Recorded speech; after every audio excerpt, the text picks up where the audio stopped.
And we are on the second path. Let me put some music because it's super death. Let me see. Let me put not some this music. One.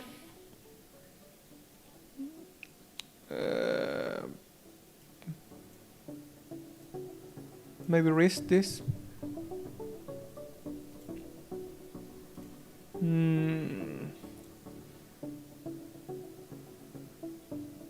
Yeah, I think I need to raise the volumes. There are some static for some reason. Okay, let me check. It shouldn't be.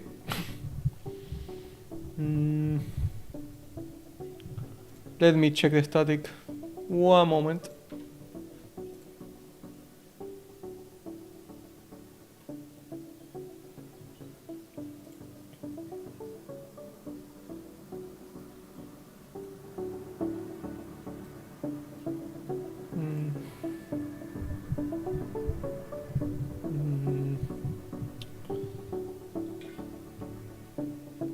Let me see.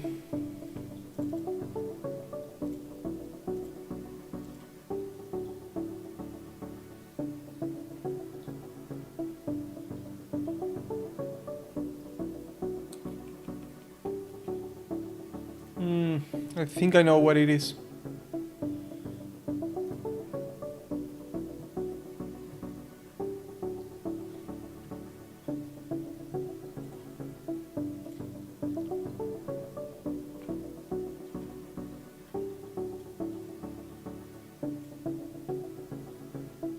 Let's see if this works.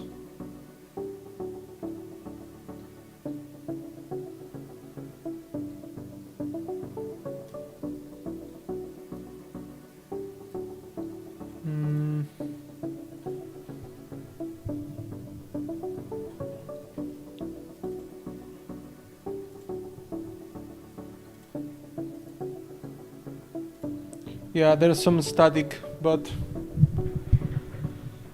let me see what I can do.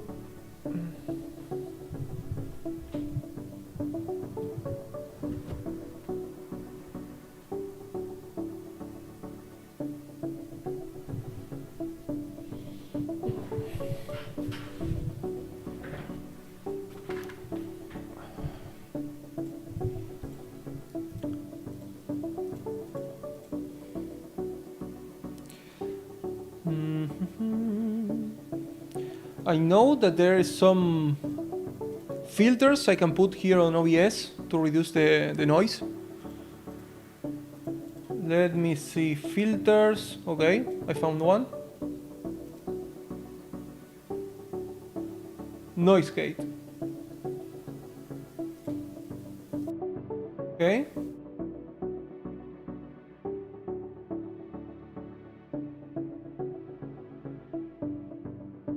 Let's see. Okay, now it's better, right?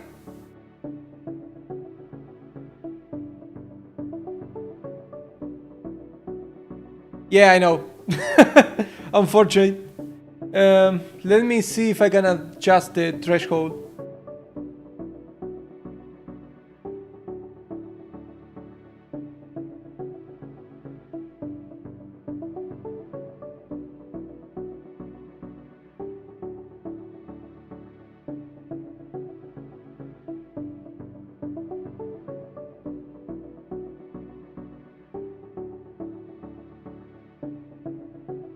Okay. Let me see if this works. Please, please, please.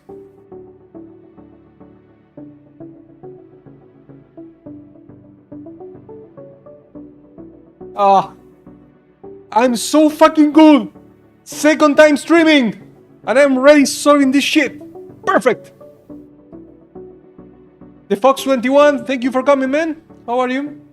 The first time. I think I saw your name. Okay. Let me just stop the the feedback because I'm gonna get a little bit insane here. Let me check. Let me check because we are going live very soon. I have the guest waiting. So, is it out yet? It's gonna be in 5 minutes. I'm gonna put a little song now so I can go to the bathroom and do a little bit of marketing, obviously. And then I'm gonna start the actual community crossover with Dreamcore and Kevin. So stay here because in 5 minutes we are gonna start. I'm gonna share the video now and I'm going to prepare for the stream. Be right back.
Let's fucking go!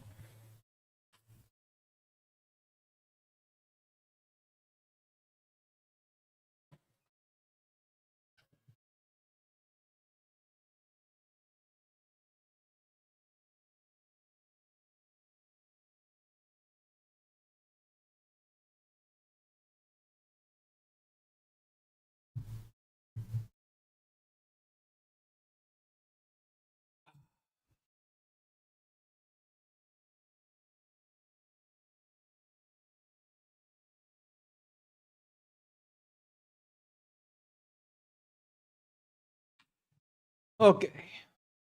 Let's start this shit. And let's go to call these guys.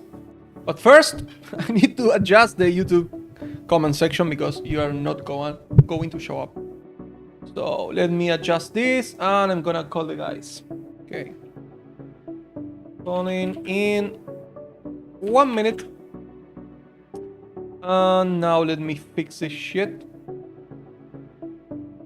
Come on, YouTube. Don't fuck me over.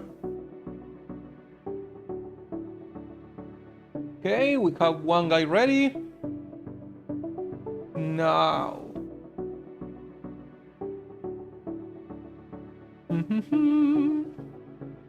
Let me put the YouTube box.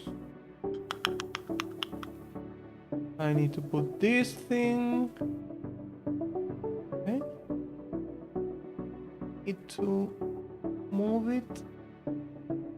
Yeah, YouTube. Streaming is hard, guys. It's like working on a oil mine. Well, there's no oil mine. Oh, I'm fucking dumb. Okay, let's think.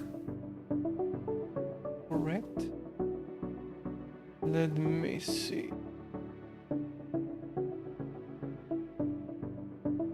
Okay. Okay, now we have YouTube chat. Perfection. Perfection. Let's give this guy a call. Login? Yes, login indeed. Unfortunately, I just opened Steam for some reason. Let me see.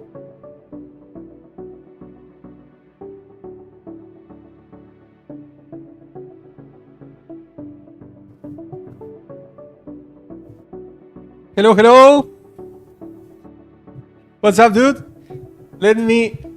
Perfect. Let me... 1 minute. I'm gonna fix the cameras and I'm going to properly say hello to both of you. So, give me 1 second.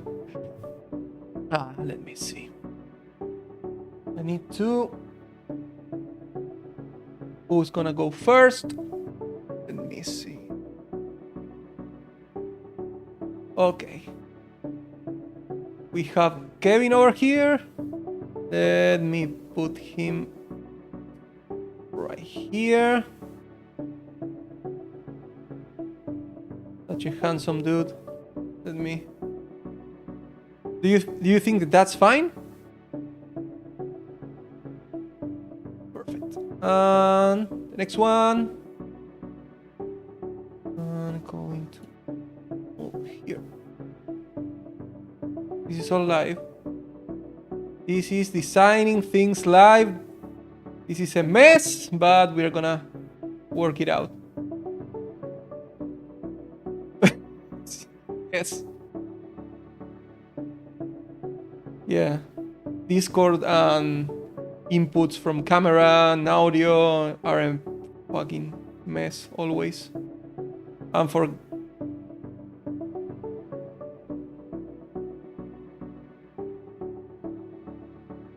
Yes, I'm using a second monitor and just doing like window mode on the chat and taking the windows. It's not the best way.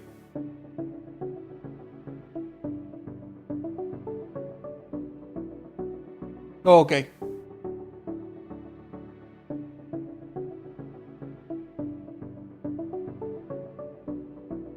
In the same...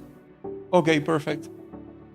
So I think I'm gonna give you a call later to fix that shit for the next one.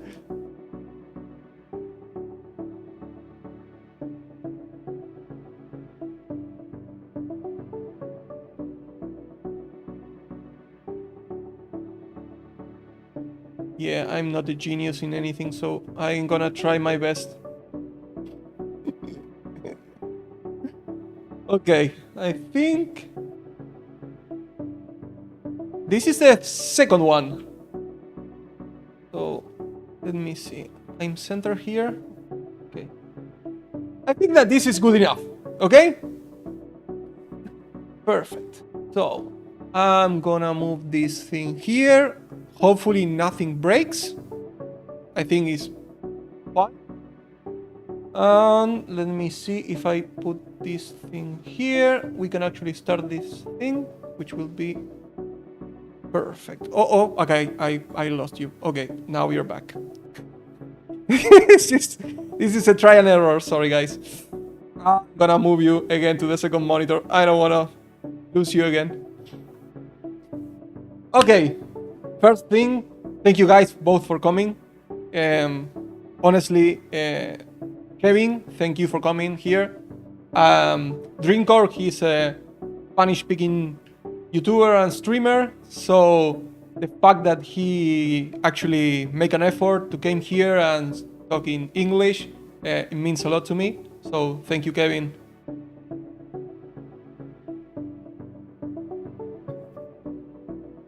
Yeah, I mean, when I was younger, I was always like, I explained this in the first episode, but obviously growing up in Argentina, I consume a lot of, well, I would say like 90% of the content creators I consume as a kid were all in English. So when I wanted to create this channel, obviously I was super torn between actually doing in Spanish or in English, and I end up deciding to stay in English because every single guy that I admire over the years was in English, so I wanted to be part of that community. But also there was so many people talented in the Spanish community that I wanted to like put a little bridge, let's say that like that.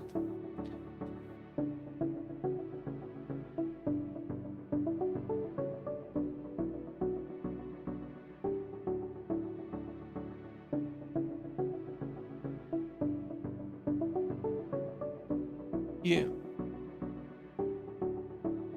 You're welcome, man.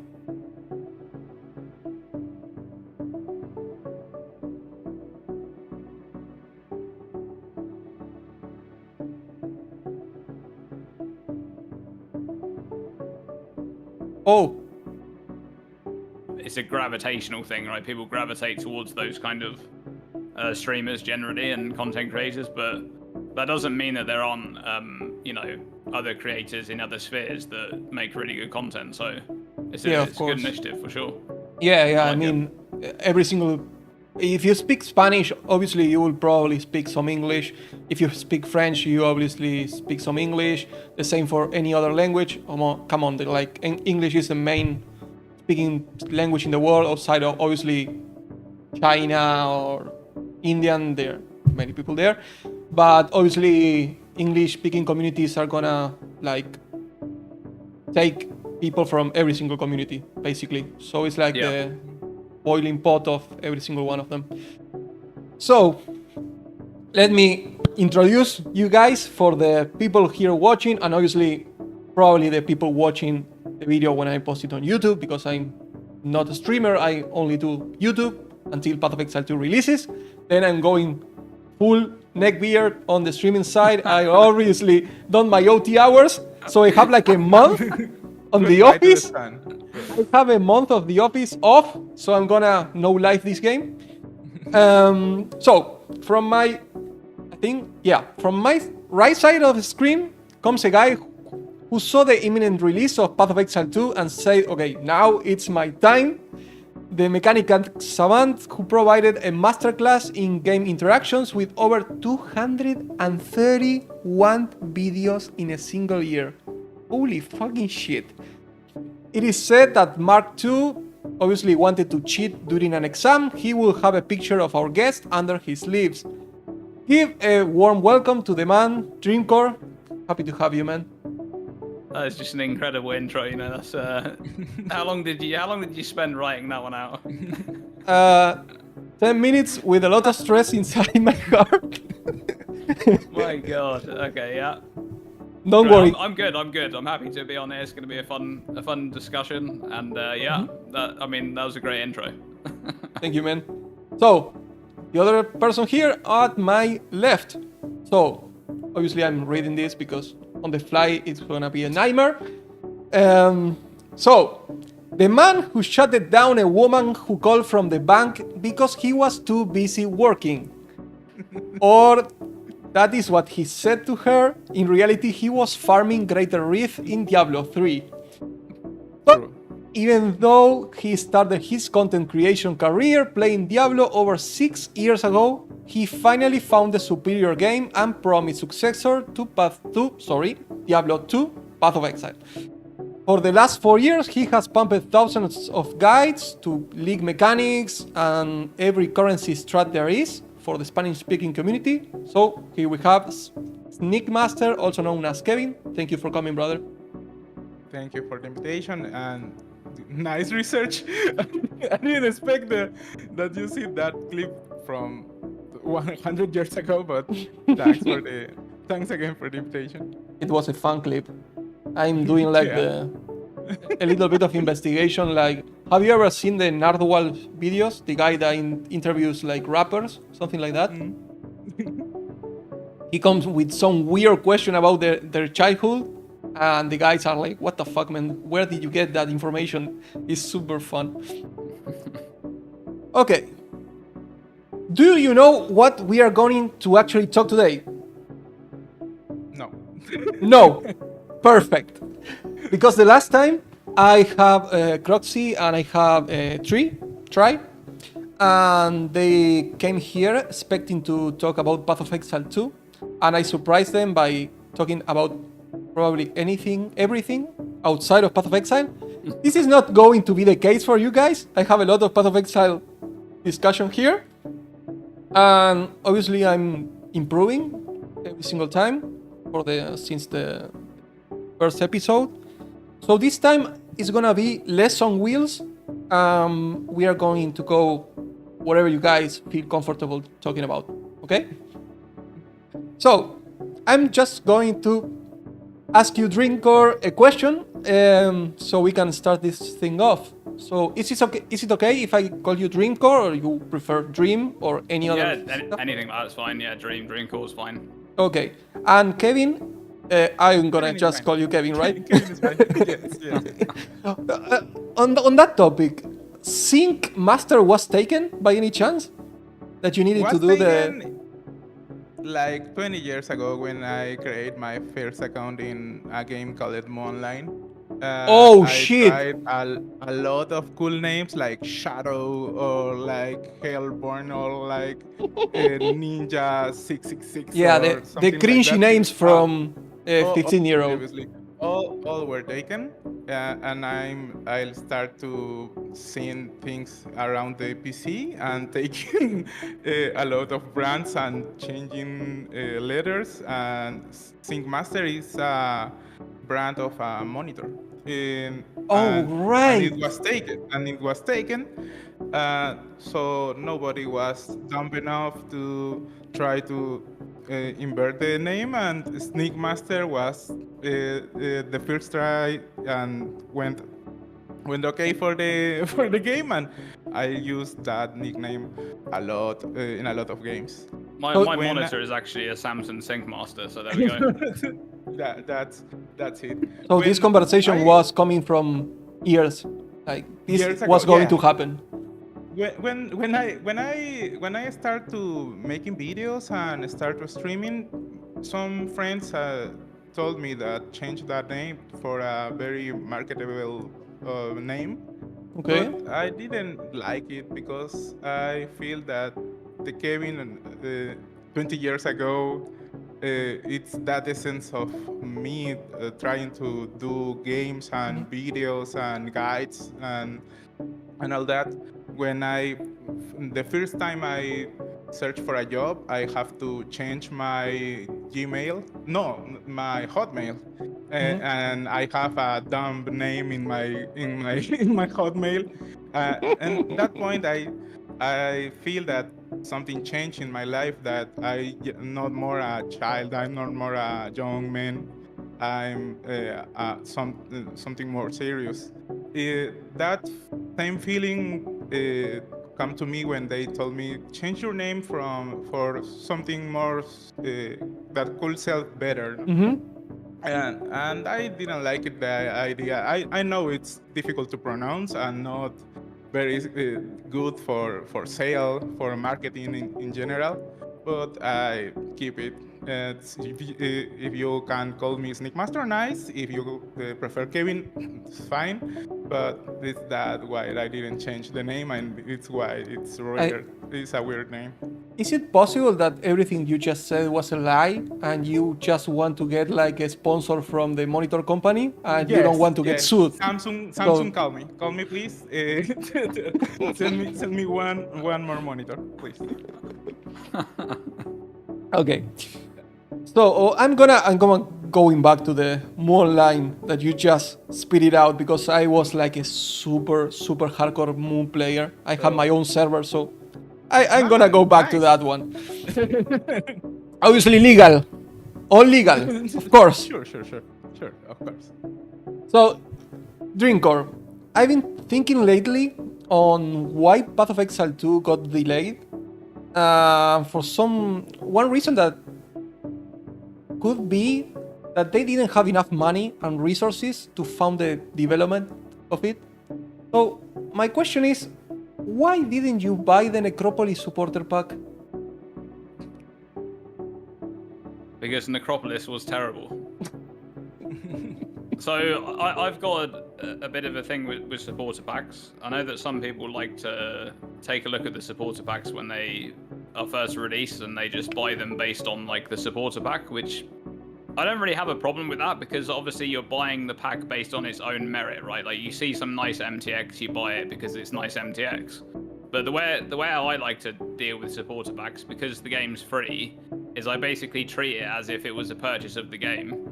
And I will only buy it if the league is good and I've like played the league a lot and I've enjoyed it, right? It's something that comes at the end of the league for me. It's like I buy a supporter pack because the league has been validated, basically. So it's a like way for you. This league, I bought a supporter pack. I didn't buy one of the ones that came out this league, so I wasn't a big fan of them. But I upgraded one of my core supporter packs, like because I thought that Settlers League was amazing. It was like just a great league, and I played it a bunch. So that's that's like a validation for me that that's something, because it's like you could go into a shop, and buy a new game, a new AAA game, and it's going to cost you $70, right, or whatever the price. I don't know. I don't buy AAA games these days. I don't play any of those games really, but for me that's the same thing, right? You're playing a game. It's a free game. Yes, you don't have to pay anything. There's plenty of people who don't pay anything for this game. They just play for free, and that's fine. That's kind of the whole point of a free-to-play game, is that people can come along and play for free if they want to. But yeah, I like to buy a supporter pack if I think that the league is good, and that's just my way of doing it, really. Yeah, I don't think I've ever bought any MTX for the sake of buying MTX. It's more a thing of like, I'm enjoying myself in the game, so I'm gonna spend some money on it. Yeah, I think that's amazing to hear. Honestly, if more people were like you, I think we will have like a better gaming experience as a whole. Like voting with your wallet is the best way to actually get good games in the future. It is, yeah, and I think obviously companies will make better decisions for the player then if we were all to do that. But at the same time, you also have to be mindful of the fact that there are people who spend a fortune on this game and barely play it, right? There are like whales that will just like buy crazy amounts of supporter packs. They'll buy every single MTX that comes in the store, and they play the game like half as much as I do, right? Or like a third as much as I do, just because they've got the money to spend. So I think yes, it would be good if everybody had that same mindset, but at the same time, you can't like discredit the people that spend a ton of money on the game, because at the end of the day, they're funding the development of the game, right? Yeah. So it's just everyone, each to their own, really, with supporter packs. Yeah, I think whales are pretty great to found a game, but the problem is when the game development start to actually change the game to cater to those players. I think that's the point of no return when we start to see like a decline of quality. Well, this is a Korean 101 that we see every single day with those kind of games. If you play, for example, Lost Ark or any of those, yeah, it's a nightmare. So the system have changed a lot in the last 20 years. It's not the same. You bought in 2000, you bought a game in a box. You have the game and you keep it like it is. No more development. No extra things. No extra things. Correct. But now it's totally different. It's another game system, and this new system is very profitable. And of course. the developers know it, and the marketers know it. It's very popular now playing video games. The service. The whole system is yes, and it's very predatory in these years, and it will become more predatory probably in the next years. The system that Dreamcore use is a good system, but I don't think the majority of people thinks like that. It's a very smart form to improve the game and tell the developer, I like that the work you did the last season, the last patch, but it's very difficult to see that more often in the recent years. Yeah, I think that like if you had very your vote doesn't matter if then you sell the game to China and 20 million people bought 2,000 microtransactions. Like, your smart decision is gonna get diluted in a pool of a lot of people spending a lot of money. That's unfortunately something that we have to live with. This happens in movies. This happens in any creative media, honestly. I think that at the end of the day, they're just games. There will be always gonna be games out there, fortunately. So that's why we right now are not playing most AAA games, because they are hit, honestly. And we have seen a lot of indie companies doing incredible games over the past 10 years. So I think the market is just gonna solve by itself, and we're gonna just move from good game to good game, and we're gonna see from afar a lot of shitty games. But I don't think that the creative people making games are gonna stop existing. It's just that the majority of games are gonna be shit. So it's like we are gonna stand here on this island and be surrounded. I think we've already seen that, right? Mm-hmm. I think generally the gaming industry these days, I just hate the way it's gone, like, overall. Because I remember when I was a kid and I could get excited. Like, I wouldn't know about any games, right, until you actually walk into a brick and mortar shop and you see a poster on the wall which is this new game's coming out like next month, and you hadn't heard anything about it unless you were one of those guys that were lucky enough to get like a gaming magazine that you would read through, right? And you would like know they about were upcoming games expensive. coming out. The magazines I remember were super expensive. They were insanely expensive. Yeah, I know. Yeah. So yeah, and unless you actually walked into a shop and saw that poster, and then like you go in there and you'd be like, what are these new games coming out? And you get to see it, and you actually buy a game. If you were lucky enough to have the money to get a game when it came out, and that was it. It was a finished product. There was no patches or anything. The game wasn't buggy most of the time. Most games that came out didn't have many bugs, if any, right? And they would just be a completed product. You get to play it as much as you wanted. That was it. Yeah. These days, companies sell you unfinished games. They just release a game. It's unfinished. It's buggy because they know that A, people will buy it, and B, they can just patch it afterwards, right? They can just ship patches to fix it, and eventually it might be fixed a year later. The game might be okay, after a year, but most of the players have already ditched it by then. Yeah, they founding like 70% of the game on release, and then the 30% that is outside of that, they are just grabbing it by extra development during like a beta, an alpha, or whatever. I remember when I was a kid and I went to these shops that sells games. Obviously, in Argentina, we have all like pirated games. We cheaped the PlayStation 1, so we were spending like $4 for 3 games. Obviously, it was super cheap. But I remember going to the store and they actually have like couches and PlayStations, and you can say like, oh, can I try this game out? And you will take the game, you will put in the PlayStation, you will play like for 5-10 minutes. If you like the game, you will buy it, and then you will go home and play that game.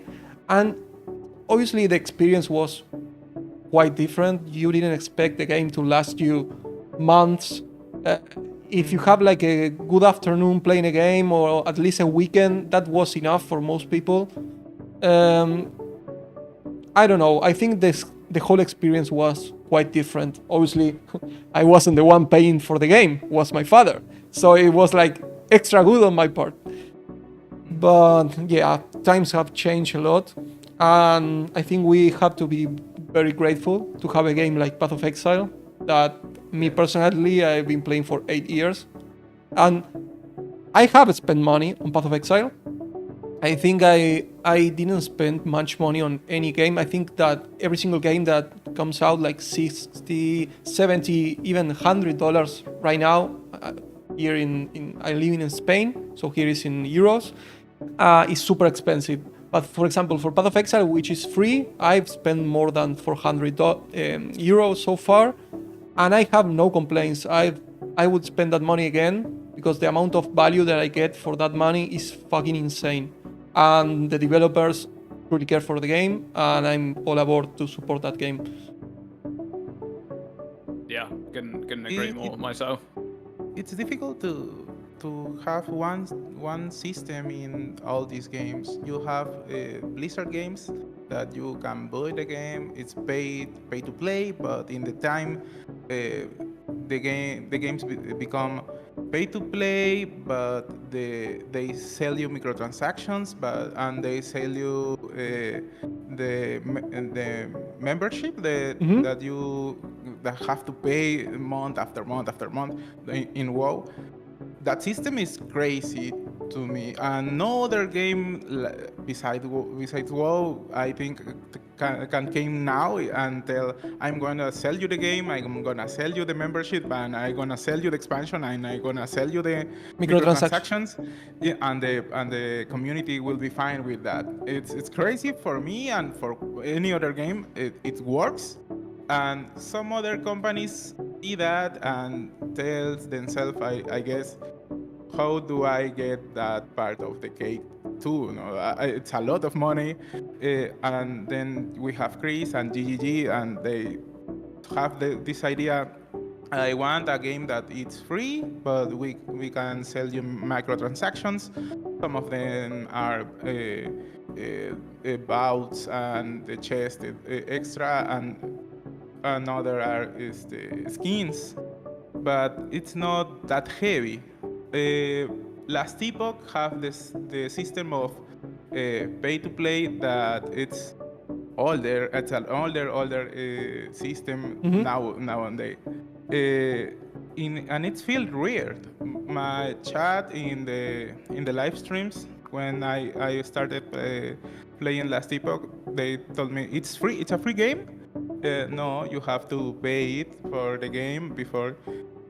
No, it should be free. It's because Path of Exile changed that thing in the RPG. They are not pioneers in these matters. You have Fortnite and League of Legends and other games that show that a game can have success being free to play and not a garbage game. Well, in League of Legends, You can No, say no, that. no. It's crazy for me to see that people some people keep that image of 2000 when you buy the game and you keep it, and other people it's more familiar with the PoE system, and it feels weird when another system it's thrown to you, and when you want to try for once World of Warcraft, and you have to pay a lot of money for different system in one game. And what I'm trying to say is it's a lot of variety in systems to monetization. It's very crazy how all companies go for different ways, and I don't think that we found or will we see one way. Probably the system of Path of Exile and Diablo 4 probably will see more of that you can wait 3 months or 4 months and they sell you another thing. And in some cases it's voluntary, in other cases will be imposed to you. You have to buy that before you can play that. You actually play Diablo 4. Yes. I personally don't like Diablo 4. I've stated this many times. I bought Diablo 4. I have a terrible experience with Diablo 4. I thought that it was boring. There was no end game. Yes. Compared to Path of Exile, obviously, people hate that I compare the two games, but it's impossible to not compare those games. They are basically the same game done by different people. Like, they are both successors to Diablo 2. They are two ARPGs. They are item based. They are isometric. They are the same game. One is obviously better than the other one. And I feel like Diablo 4, it's expensive for the value that it provided back when it released. I don't know now if it's actually decent. But have you seen with the latest expansion that you actually played if it was like better than on release in some ways? Diablo have some special value for the people that play it. Diablo 1, Diablo 2, Diablo 3, Diablo 4. It's not only the objectively the game by itself. It's a lot of elements around the game. So it's like, wow, people need to play in the next one. It's not that the game actually deserves the player base, but they are engaged because time. For some part of the community. I'm that part of the community. I enjoy playing the game. I know these limitations. It has a lot of problems and bugs and a lot of problems in general. But I enjoy playing the game in part for the nostalgia in the game, and I have fun playing, but I know this not in the best state. I can say the expansion got better in the game, but it has a lot of room for improvement. I don't think it will be in the next season that we see a very Not good soon. product. Not soon, probably. but a lot of these games now need that time. Maybe we have the sensation of Blizzard is the devil, and we don't like to give that time of credit that to improve the game. But a lot of games of this type, Last Epoch, Path of Exile, Diablo, are going improve. Are getting improved over time. We are giving them like the opportunity to grow over time. Yes, and if you don't want to give that opportunity, that chance to Diablo 4, it's okay. You have Path of Exile, you have Last Epoch, you have Grim Dawn, you have a lot of games. But it's very hard for a game to improve in a short time and give a very good product, a very good round product in a short time. It needs a lot of money, a lot of investment, and sometimes that investment and money don't translate in a good game. The people hate the patch number 1 or number 2 or the season number 3 or number 4, but that doesn't mean that time and money doesn't need it for that product. It's very complicated. I don't like to be in the shoes of the developers, in special in GGG now, because I have a lot of expectation for the game. I need the game to be good because I like the game, and in the last 2 years it was a roller coaster because it's gonna be one game, and now it's gonna be 2 games, and now it's gonna be released the last year. No, it's this year. No, it's gonna release complete in the early access. 3 weeks, No, guys. our- 3 fucking weeks. We are so close.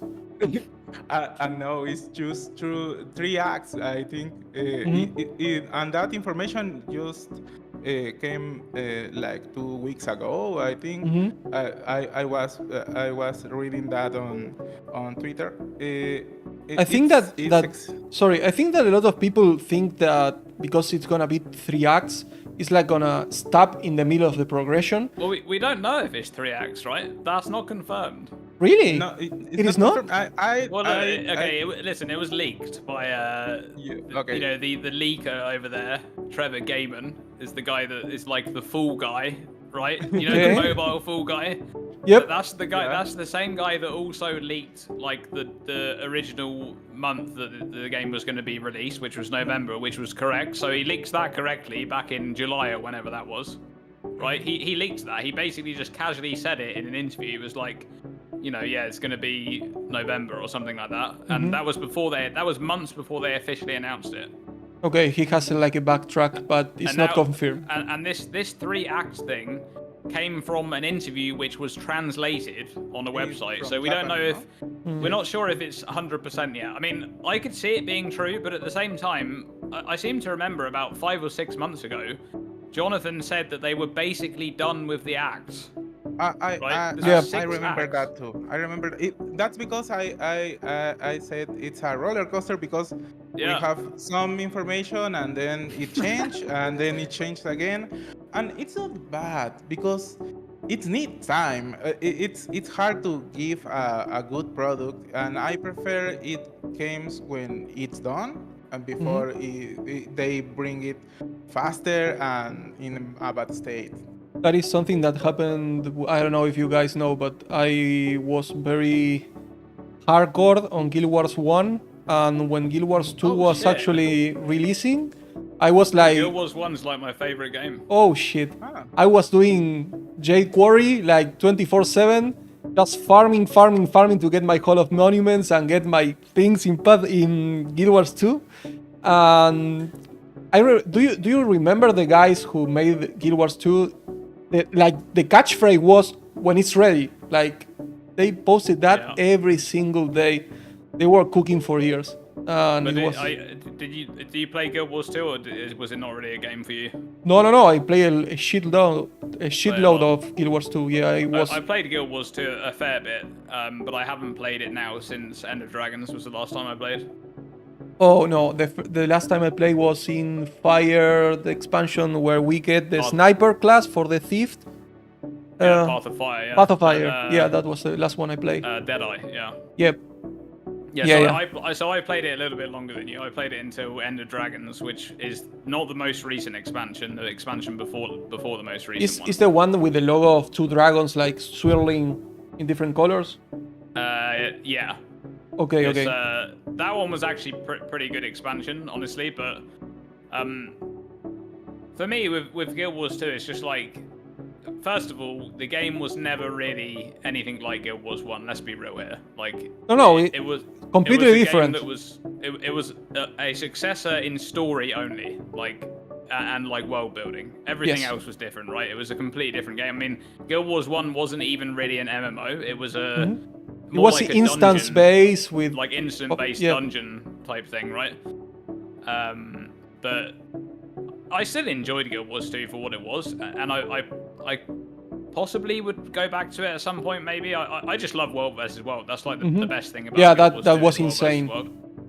And for some reason, the developers decided not to, like, that should have been their main focus from day one, dude. It should have been all about World versus World. That was, like, the biggest selling point of that game, is that they have this crazy, like, 50 versus 50 versus 50 massive battles going on. Well, And they're focusing on, like, telling stories, which, I mean, let's be real here, like, the story in Guild Wars 2, it isn't that good. I'm sorry, it's just not very good. Like, other games do it better. Like World of Warcraft does story better. I think Final Guild Wars Fantasy 2 definitely does it better. do like really good world building. Not the story itself, but the world building in the game is pretty good. Like the scenery in the maps. I've always loved the lore of Guild Wars, but I think the way they went with like the Elder Dragon saga was just man, that is such a hard story to tell properly. Like it's basically they put themselves into a corner with that. They couldn't do anything other than just play out the story. Like you kill one dragon, okay, now you got to kill another dragon, now you got to kill another one until they're all gone, right? It was like the how do you call in English when you have like those cartoons which every episode is like a different bad guy and they are circling around like, okay, we have the fire dragon now, we have Mortremoth, now the dead are rising, and then we have the other one, I can't remember the name. You see, in the middle there, I mean, they were telling some good stories for a while. I mean, if you played Path of Fire, you must have had like a little bit of the Palo Ajoko stuff. Yep. Do you remember like Palo Ajoko? Yeah, Palo Ajoko from Guild Wars 1. Yeah. Yeah, but like that guy is a great villain. Like that was the story they should have told, because he was an interesting character. Yes. Like he wasn't this like crazy, world creating dragon or something. He was just a lich that had evil intentions, right? But he was very smart. Like that was just a good. That's the type of stories that I wanted to see in that game if they're going to do stories. If not, focus on like the game mode that you have that's really good, which is World versus World. I think they went pretty hard with like a Marvel theme where everything is big and world ending and. There was no need. I mean, sorry, Kevin. I don't know if you played actual Guild Wars 1 or Guild Wars 2. No, I didn't know that game. But I have a question. Yeah, sure. This game is with a healthy community right now. This game is it's popular right now. It's not dead, but it has a lot of people playing. I don't know how many people play Guild Wars 2. They've never had. I mean, they released some stats on the number of accounts that has been created. But the thing is, like, I mean, back when I played Guild Wars 2, I had a lot of accounts because, like, occasionally they have them on sale for really cheap, right? And they had this login system where you get rewards for logging in. And so, you can have like multiple sessions open in the same PC. Now. That doesn't exist anymore. But like it did exist for a while. So having the number of accounts like be a stat doesn't mean anything, right? Like that's not how many players you have. That's just if there's loads of people like me buying like a bunch of accounts and then just using them for login rewards, then that doesn't mean anything. Sorry, I actually remember to say how many people play the game. I'm not sure. Do you remember, guys? Is there a Guild Wars 3? No. Well, okay, you say no. They're probably making it right now because there was a leaked investors call I think it was about 3 months ago, where Guild Wars 3 was mentioned in name. Damn. So they've basically been. A couple of years ago, there was like a weird thing that happened where the company had some layoffs, like a bunch of people lost their jobs, and some projects behind the scenes apparently got dropped, right? And they were like working on other projects. But I mean, surely, if the studio that they made Guild Wars 1, they made Guild Wars 2, they're probably going to make Guild Wars 3 next. It's like the next logical thing. Like, yes, they could branch off and do other different games, but this is just their type of game. They're probably going to make another MMO. That's just what they do. So I asked that's what I expect. Because it's interesting to me to see a lot of games travel that path. the game one captivates the community, and the two and the three have flaws, are different. And maybe different is not bad, but it's just not my jam. I don't like the way the game two is following, and I saw that in a lot of games. I played online. That game changed my life. I played it when I have 13 years. Drink or have you played Mu online? No, I haven't played that. Yeah. But that's his game. I think everyone that is passionate about this type of games have that one game that change. You remember other games like yeah, I played that a little, but is there one game that fuck it your life? Hey, Kevin, tell me this.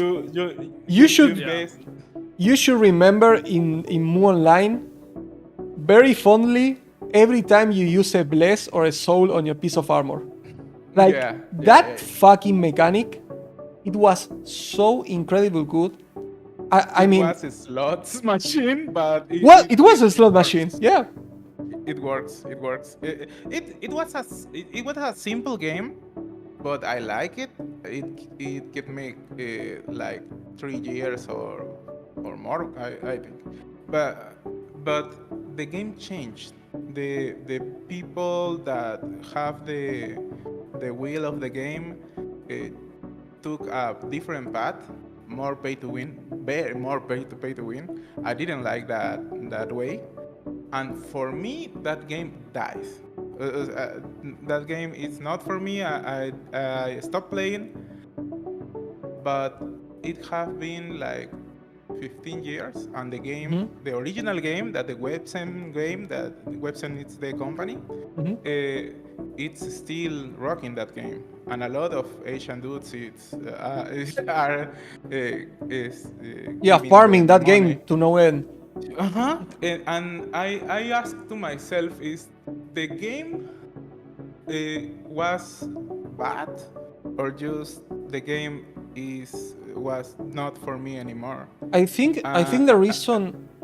So, go on, Kevin. Sorry. No, so that question is for me constantly, because Path of Exile 1 is a very special game for me. It's a very good game.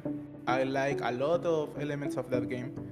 And Path of Exile 2, I hope that I like that game too, but I don't know if that will have the same way for me that Path of Exile give me. I feel that, dude. I feel that feel so much. That is like exactly how I feel when I'm looking at, like, you know, little snippets of PoE 2. I'm thinking the exact same thing. I'm thinking, is this game like, I know that this is going to be a great game. Okay, I know that it's going to be a great quality game. Like, over a long time, it's going to be incredible. I have no doubt at all, because I have full faith in the developers to make a great game. But is the game going to be for me? Right? Like, I don't know.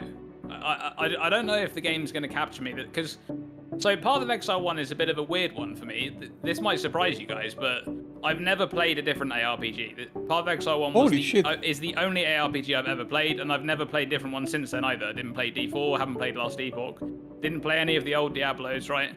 And for a while, I was like, what is it about this game that I like? Like, I don't get it. Like, I just love this game. Like, it's just something about it is just so good for me, right? And it wasn't until I watched Chris Wilson do an interview. This was back around Expedition League, right? Do you remember when he was doing all, like, the community interviews, because there was, like, the massive nerf league, right? Yep. Everybody got nerfed. I remember. So he had to do, like, damage control interviews. Do you remember that, right? I remember he went to Gassi's stream, and it was like, get roll ready.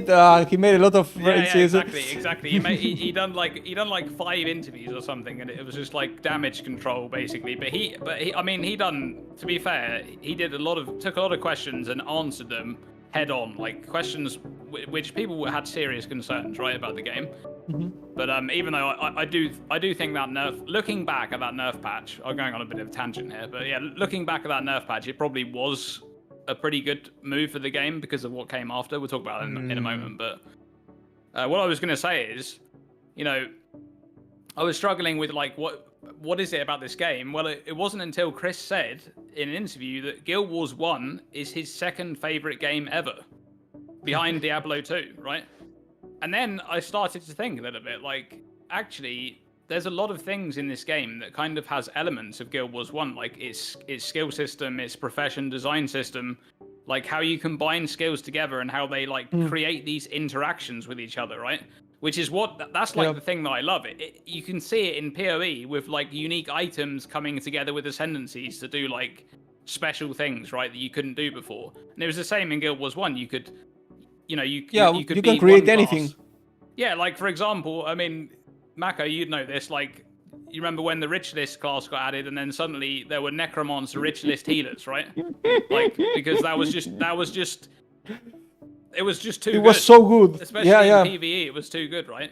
So, So Kevin, just so you know how it worked in Guild Wars 1, the maps where you kill the monsters and you go on were instanced, and before you leave the town, you have to gather like a party of NPCs.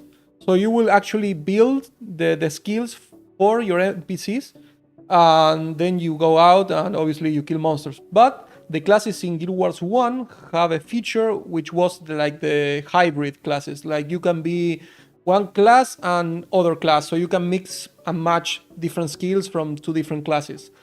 And also there was one of the things that I like the most about Guild Wars 1, which I've never seen in any other game, except maybe Path of Exile with Spectres, is that in Guild Wars 1, you can actually imprint a skill from a monster and use that skill.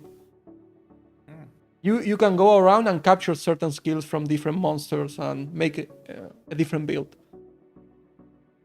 That flexibility is nice in Path of Exile. I like it. That for some people it's weird because they ask constantly, what is the best barb build? What is the best ranger build? Or bow build or something like that? And they expect some type of game like Diablo, when you have 4 archetypes or 4 classes, and the one with the bow is the one that use bow skills, and the one that use projectiles, and only that class use that.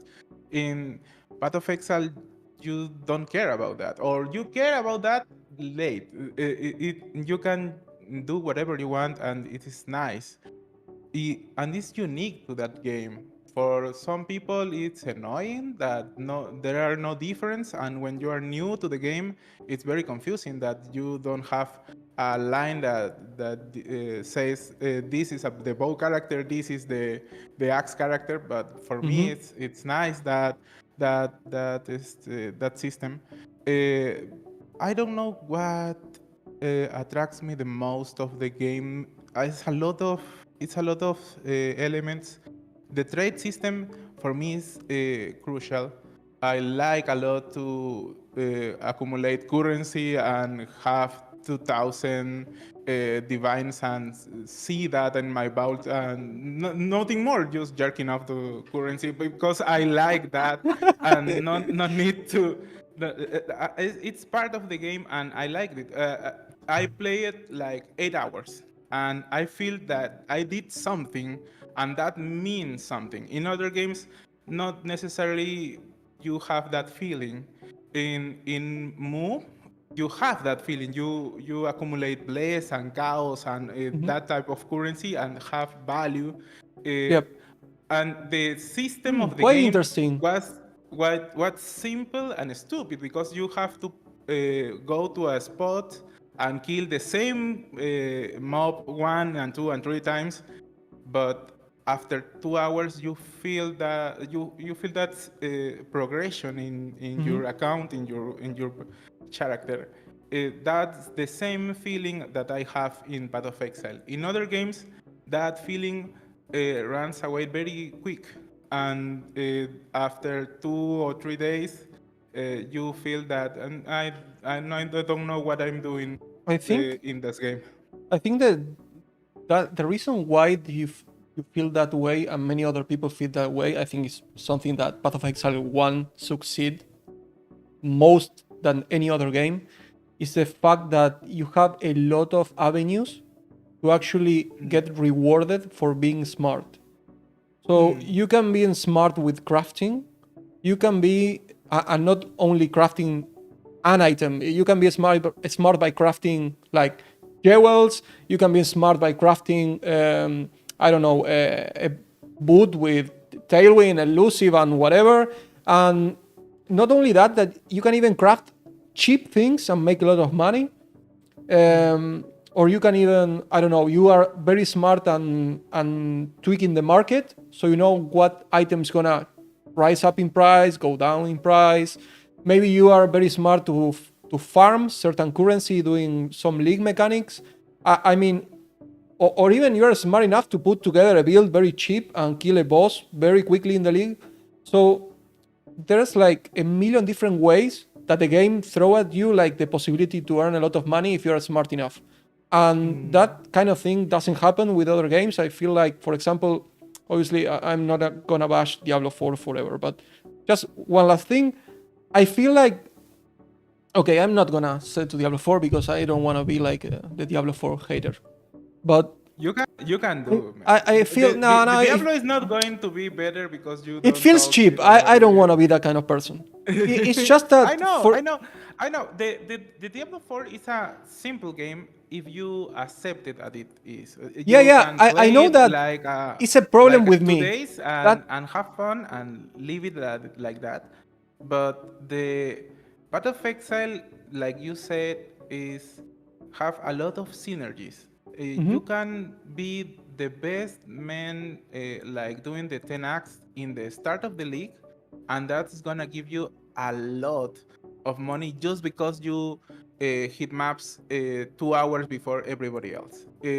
And it's one element. O sea, you can do a trade, you can do craft, you can do farm, simple farm in the first 20 hours of the league.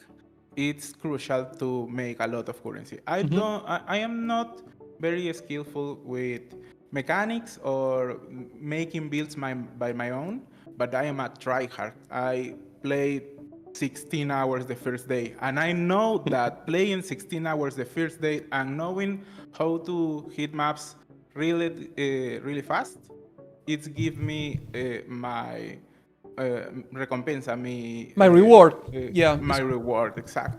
And that feel nice. I feel great when I hit maps and all my friends are in act 3 or 4 or 5, and I know I'm ahead of all these people, and that feels nice.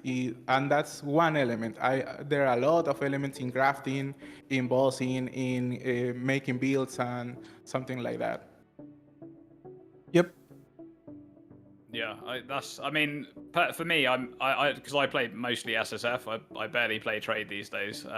But the last time I did play trade, I remember like just finding something to make money. It doesn't really matter what it is, right? Because at the end of the day, like everybody, if you're playing trade league, you basically usually have like a goal of I want to make this build or I want to like spend all my currency and do something else, right? Later on in the league.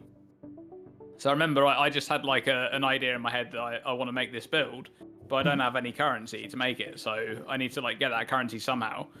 So I just remember, I think this must have been like, I can't remember the last time I played trade. Maybe it was like 5 or 6 leagues ago or something. But so I just found you're mainly a softcore player? No, this is hardcore. Solo self-found. Yeah. Oh, hardcore, yeah. hardcore. Yeah, so I mostly play hardcore self-found, but that's why you know about defenses a lot, right? Like yeah, you need those. This is the thing. Well, yeah, this is the thing. I mean, that's so. The reason why I play hardcore in the first place, because I actually get, like, people ask me this all the time. It's like, why do you play hardcore? I remember I made some videos like early on in my channel about like, you know, some hardcore build or whatever that I was playing. And I get like comments like, you know, he's just a hardcore cuck like everybody else, right? Or some like ridiculous shit like that. And like the thing is, I don't have that mindset at all. Like I don't consider myself to be an elitist or anything like that. Like I don't play hardcore because I want to feel superior to other people or some bullshit like this. I play hardcore because whenever I played softcore, I never felt like I was rewarded for building defenses. And it's as simple as that, right? I think these days it's actually a lot better.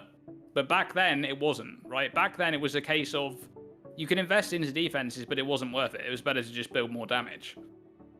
So these days you can actually invest into defenses on softcore and they actually feel meaningful and worth it, right? And it's been that way since like 3.16 when they changed up defenses. But yeah, for me, hardcore is one of those things that I just feel I get so much more enjoyment out of the game when I'm playing in hardcore because I feel like I can build defenses and be rewarded. I don't care if I'm playing a build that doesn't do much damage, but I hate playing a build where I'm just constantly getting chunked by like things, right? Like constantly taking a bunch of damage. Like just a couple of days ago, I was playing in Aero's hardcore league. He's doing like a private hardcore league right now. It's like a group found league. I'm still alive at the moment. I haven't died yet, but I'm playing an Elementalist, right? And I was like, because it's a group found league, I thought I'd just play some random build, right? So I'm playing Doryani's Fist, Ignite, Elementalist. In hardcore. I'm just like, every now and again, I just take like a hit of like 80% of my life, like, and almost die. So I'm like a level 90 at the moment. But I mean, it's been fun, right? It's just a bit of fun, whatever. But yeah, most of the time I'm playing a build that's pretty tanky. Like my go-to is like Chieftain on a league start. I just love playing Chieftain, like RF or something like that. But yeah, going back to what I was talking about before, like the last time I played Trade, it was just a case of, especially this is probably not so much a thing in softcore because way more people play. So in softcore, it's a lot harder to make money on like a niche thing because if something is like, let's say in softcore, gold and oil is worth a lot of money, right? Within a day, the price has dropped because a bunch of people have just gone and farmed blight, right? Whereas in hardcore, there's a blight guy. There's a guy that everybody knows, and he's the blight guy in the league. And he plays blight like 12 hours a day and farms the oils for the entire server, right?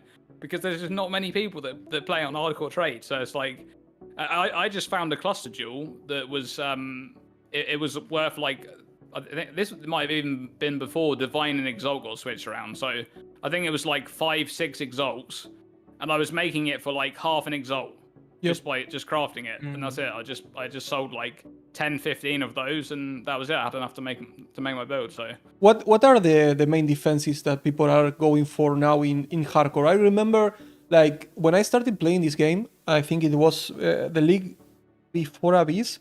I can't remember. But I remember back in the day, you went full block, full resistances, and put a Count's Heart over you. You play Righteous Fire, and that was the hardcore build. Like, yeah, well, that's the thing. Like back then, so before they reworked defenses in 3.16, the defensive meta was block and dodge, right? That's why, like, I don't know if you guys remember, like Archmage Raider, right? Like you would basically stack a bunch of spell and attack dodge. And then you would go Raider and play Archmage. Yeah, with the old acrobatics, right? You had a ton of life then, basically, because you had your life pool, you had your mana, and you would play like, you know, Archmage Cremation or whatever skill was like meta at the time. Maybe like Bladeful, Blade Blast. Do you remember how many dodge the old acrobatic Keystone did? Like, yeah, it was pretty insane. Yeah, well, 30%.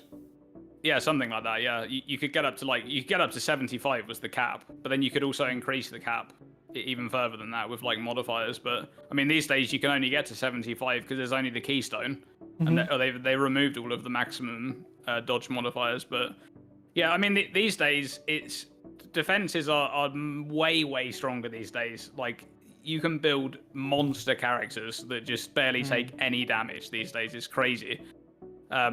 You know, back then it was just block and dodge, and occasionally you did get chunked because attacks would get through that block. But nowadays that you have really reliable defenses. For example, just in this patch they added the max res to duels, right? Like I covered Garatha's build this league in one of my videos. I cover like people's builds sometimes. If I find a build that I really like, I just make an entire video just discussing the build. And I covered Garatha's Eviscerate Bleed Gladiator this league because that was a ridiculous build. Like he had like 90 all elemental resistances just from duels and from the passive tree. And yeah, he was able to just stand there and get hit to then proc his Eviscerate so he could deal damage.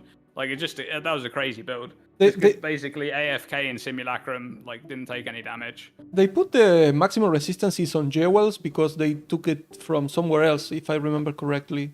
I don't know if it was for the tree or the gear. But the system changed every now and then, and the new patch give you some nerfs in some occasions, but the community turns it and change the game for complete. I like the layers that game have and the experience that you can have in a softcore trade. But if you want to play in solo self-found or you want to play in hardcore solo self-found, the game changed completely. Yeah, it's another game. Yes, and it's fun and keeps you playing the game a lot. I remember when I played the first Gauntlet, I guess. Never played hardcore very intense until then, and I learned a lot of resistance and armor, evasion, and a lot of other defensive mechanics. And you learn some simple things and realize that, oh, that's why I keep dying when I'm speedrunning the first 10 acts and the first day of the league. Yeah. In fucking mud flats, you get one-shotted by those ROAs. And that changed something in you, and you learn things that you carry to the next league or the next event or the next character that you make, and the game is different and the experience is richer, or I don't know how to say it, but it's better, and you keep coming to the next league for more of that because you build knowledge, and that give you more power and the next character on the next season, on the next league or patch. No? Yeah. I've been slacking off. I really wanted to try SSF because I think it's the best way to learn the game that way. I don't know if you guys think the same thing. Yeah, I would. If anyone was like playing the game, maybe. So for the first time, I would always recommend softcore trade. If I had someone come to me and they wanted to play Path of Exile for the first time, they're completely new, it would always be softcore trade, because I think that in softcore trade you can basically tell the person to just go in and play how they want to, right? This is how because I had a friend recommend the game to me, and I thought, why not? There's a new season starting. I'll just try it, right? And they didn't tell me anything. They said just play the game. So I played it for like a week and a half, 2 weeks. I had a crappy build, right? I didn't look at any build guides. My build was terrible, and like but I had fun. It was a fun experience. And then after sort of a week or two had gone past, then I started to dig, right? I started to look on Wikipedia. That was like a rabbit hole. You like, oh, how does armor work? And then you go on, read about how armor works, and then suddenly there's something else on that page. Then you click on that. There's like 50 browser tabs open on your internet. You're like looking through all these browser tabs, looking at how everything works, So like, I would always recommend people to play softcore trade first, because that's the game mode where you can at least if you're someone who you got some people who right, that play the game, you can like have an experience where you have the game completely fresh and you go in blind, and then you can like be helped out a little bit after that, right? There's always ways you can like solve things. Like I remember back when I first played Path of Exile, the very first league that I played in softcore trade, I was farming fated uniques, right? Like, do you remember the uniques that you could complete quests and upgrade them? I made a fortune doing... I made so much currency doing that. I was able to like fund my next character, and by the end of that, my very first league, I was farming Uber at Zeri on my character. I mean, obviously I'm like a pretty when I play something, I'm all in, right? That's just how I'm never halfway, right? If I'm playing something, I'm all in on it. So for Path of Exile, that was the same. And within 3 leagues, I started in Delirium, right, 3.10. And by Ritual 3.13, I was already playing SSF, and then by the next league 3.14, I was playing hardcore SSF, and that was it. I've never looked back. So it's just like a progression thing for me. If I started playing the game now today, I don't know if I would play hardcore because the game is different these days. I might play SSF softcore if I started playing from scratch these days, because so. As I was explaining before, when I first started, you didn't feel rewarded for investing into defense. Whereas I think you do these days. You do feel a lot better about investing into defense. There's so many cool options that you can go for. And that's kind of how I feel about Path of Exile 2, just looking at it. As like someone looking in on it, I haven't actually played it yet. But I do feel like I might not play hardcore in Path of Exile 2 because I think there's a lot of restrictions that they've put on the game which kind of already makes it like a medium core experience. It's like halfway between softcore and hardcore in Path of Exile 1. Like, for example, if you die, the zone gets reset, the boss is full life again, right? There's all these like little things that they're adding into the game. You can cannot even port out of the fight. Yeah, exactly. So there's like things that stop you from, or like if you log out, right? If you log out, you have to choose between going back into the boss fight exactly where you were when you logged out, or you go back to town, and if you do that, the boss is fully healed, you have to start again from scratch. So I think they've put a lot of things in that punish you for dying already. So Jonathan has been really clear about that. He said that they want people to actually play softcore like the first time because they expect every single one of us to die at least 1 or twice every single boss. Yeah. And it was very clear that the hardcore players are gonna need like a little bit more experience this time around to actually don't die in hardcore. It's gonna be fun. I think that a lot of players are gonna start in hardcore. I think Caesar and that kind of stuff. I'm not sure if they're gonna play softcore. I am definitely not starting in hardcore. 100%. There's no shot. I have him say that he will start in softcore because of the same reasons of Dreamcore. Oh, okay. I have a question. All these changes, we don't know if we are gonna like it or not, but it's good that the game is now Path of Exile 2, a different game, and Path of Exile 1, it's another game. When Jonathan said the game is gonna be 2 games separate. The people felt bad because they want one game to continue with better graphics, with better skins in generally. But now I can feel that that's the good way to go. To separate games. You can have the best of both worlds now. See, you like that that decision that is 2 games instead of 1? First of all, I completely agree with what you said, because when Jonathan first said that, I remember ExileCon 2023. I left that event feeling completely deflated. Like, really? I just didn't. Yeah, 100%. Me too. I did not know. You can actually go back and watch my video on my channel. It was like 12 minutes long of me I was just rambling like for 12 minutes, like straight off the top of my head.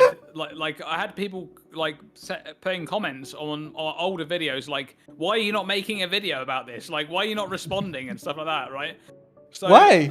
I just made a video. It's like 12 minutes, 14 minutes or whatever. It might have even been 20 minutes of me just talking about this. And you can hear in the tone of my voice and what I'm saying that I'm just generally not that happy with what's been said at that event. What do you think that you lost? Yeah, well, it's not so. Oh man, I don't know how to explain it. It was like there was so many things that Path of Exile 2 was supposed to fix in Path of Exile 1, right? Mm. Melee was like one of the big ones, right? And okay, Melee is in a much better place after this league, but it took a long time for us to get there. Let's be real here.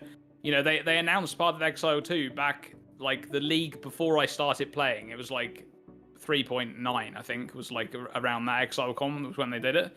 So it's taken a long time for us to get to where we are now, and they only just fixed Melee, like in this league, you know, 3 months ago.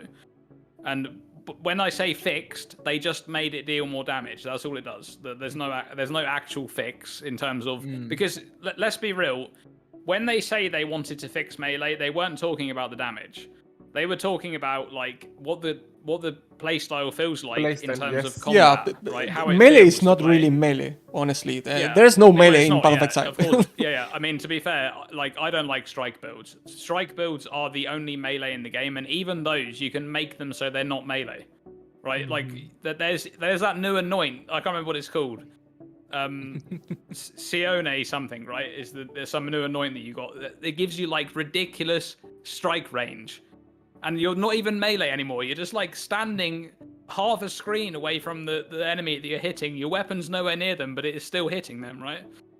I mean, personally, I like melee builds, but I prefer slam builds, which are basically not melee, right? Let's be real. Like they're just not. They just hit the entire screen. So, but yeah, I've got to say, when that announcement happened, I just felt deflated.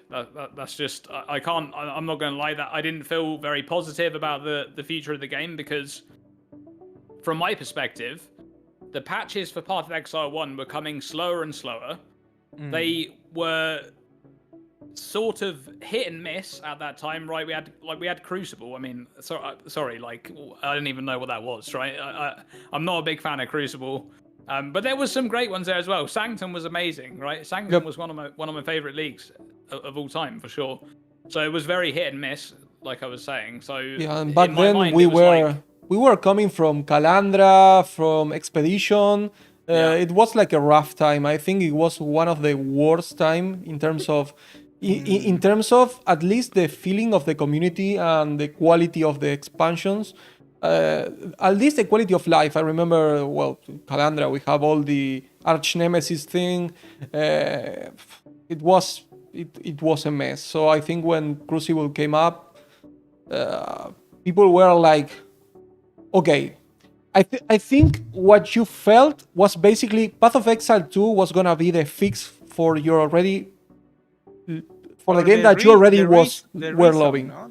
It's gonna be the reason because the game is going slower and slower and slower. The gameplay is changing. The enemies take a lot of time to kill, but it's because Path of Exile 2 it's gonna be that way, and we need to change and blah blah blah.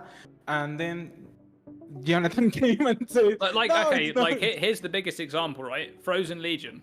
What is that skill? I don't understand that skill. No, seriously. Like, what seems is that boring skill? as hell, right? for me.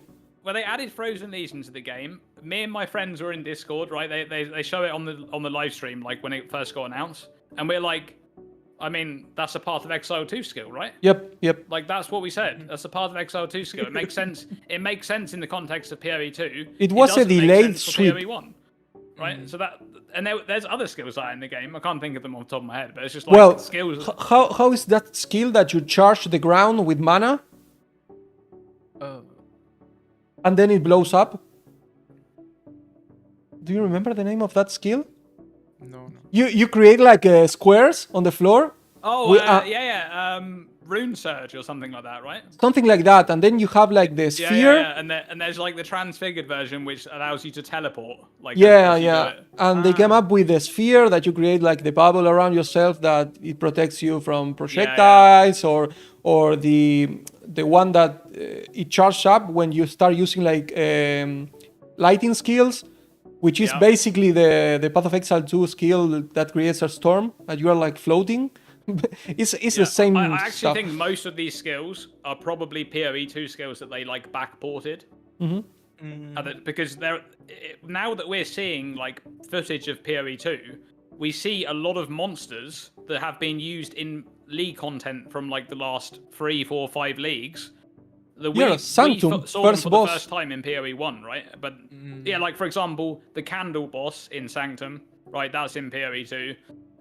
Most recently, we had the like in Affliction, like the forest. There was like that weird. It was actually bugged for a while. You know, you could raise that specter and it had like a ridiculous amount of life, right? No. That one that like blinks around and puts like degen on you.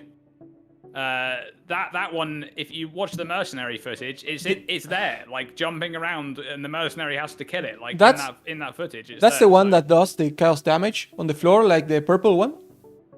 It's like, I don't know what it's called. It's like it looks like a wraith, and it like blinks. It like instantly blinks around. Like you can barely keep track of it. Yeah.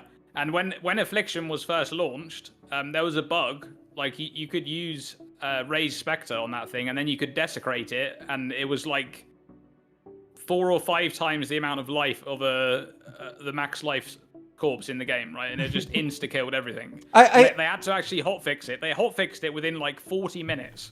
As soon as they noticed it, they just got rid of it. Yeah. So that was like completely game breaking. There were people just like deleting Uber bosses instantly with it, like before phases. So yeah.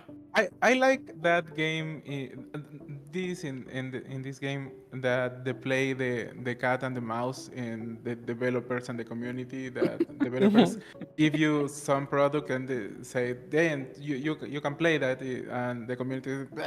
I think that Mark is actually the cat and the mouse. Thing totally different and broke the thing and have that. One punch the Uber boss and kill it instantly, and the developers have to run to fix that thing. It's a fun element in the game. I like to play that way. I like to find and discover things. Some things are broken. I understand when they have to fix it, but that type of game, I like it, and I like that it take place in a league that take 3 months or 4 months, and you can find one thing, have fun with it, and the next league, goodbye, and find another thing and another thing and another thing. That's part of the essence of the game, I think, and I know the developers have a rough time trying to balance that element. Because they want the game is not broke, will become not broken, but you can have fun with that type of chase of that elements in the game. I think that to certain point is actually planned. I mean, not in a way that next league we are gonna make like people are gonna detonate totems and they're gonna one shot the boss. Yeah, that is not planned, but. For example, there's a thing in game development which is basically changing things that are broken over time. Dota, League of Legends does this every single patch. Like something is super broken and the next time is utterly garbage. I think that creates like a dynamic building of characters. Like, I can exploit this thing, tomorrow is dead, then this other thing comes up, and I think that gives a lot of life to the game. And honestly, as a content creator, fresh, no? Right. And as a content creator, it's actually really nice because you can like, I discovered this thing and now it doesn't work, and tomorrow is that thing, and it keeps you like engaged in following the game. For example, in a game like Path of Exile, if you're a crafter. If you like crafting, and I think you, Kevin, are one of those, if you leave the game for 6 months or a year, you come back, and you don't know what the fuck is going on. You are trying to do alteration, and where is that fucking mod? And you cannot see that mod, and it was patched. It needs now certain influence, and it can appear on an item which is below item level 84, for example, whatever. And I think that's what creates like a living world, I think, which makes you like, I need to keep up with the game. I need to keep up with the patches. And at the end of the day, it's not that you feel bad for not keeping up. For example, there are some games that if you don't keep up with the patches, you come back to the game and you suck. Or things actually don't work. But in Path of Exile, it's not only that you can find interesting ways, but it gives you some reward for actually being up to date to things. So it's like a net positive. It won't get you like a under zero. You won't go negative in terms of knowledge, but if you keep up with the information, you're actually gonna gain more money or do a stronger build or create better content for your YouTube channel or whatever. I think that's super good for game development and having your audience engaged. The community is very extensive and vast and very different. I in the past years I see a lot of people commenting in the videos and the guides and the stream. Some things I love of the game people hate that in the game as well, and some changes that I think are good or excellent for the game. Some people think that it's killing the game for the next. Everything is killing the game. Yeah. And I like how the community develops with all these changes, and not everybody have to like it. But what I admire from GGG is that they have the point that they want to reach, and when they come to that point, you can see, oh, it was a good change. A pesar de que.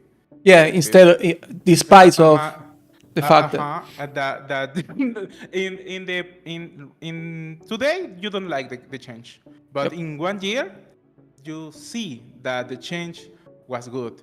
Maybe you still don't like the change, but you see that it was the right choice to do that change. I have find that point a lot of times in every patch now and then, and now I respect the change even if I don't like it, because I learned that the developers are smarter than me to see where they want to guide the game and where they want to reach with the state of the game. It's like the meme of you think that you want, but you don't, but doing in the right way. In some points, not all the games can reach that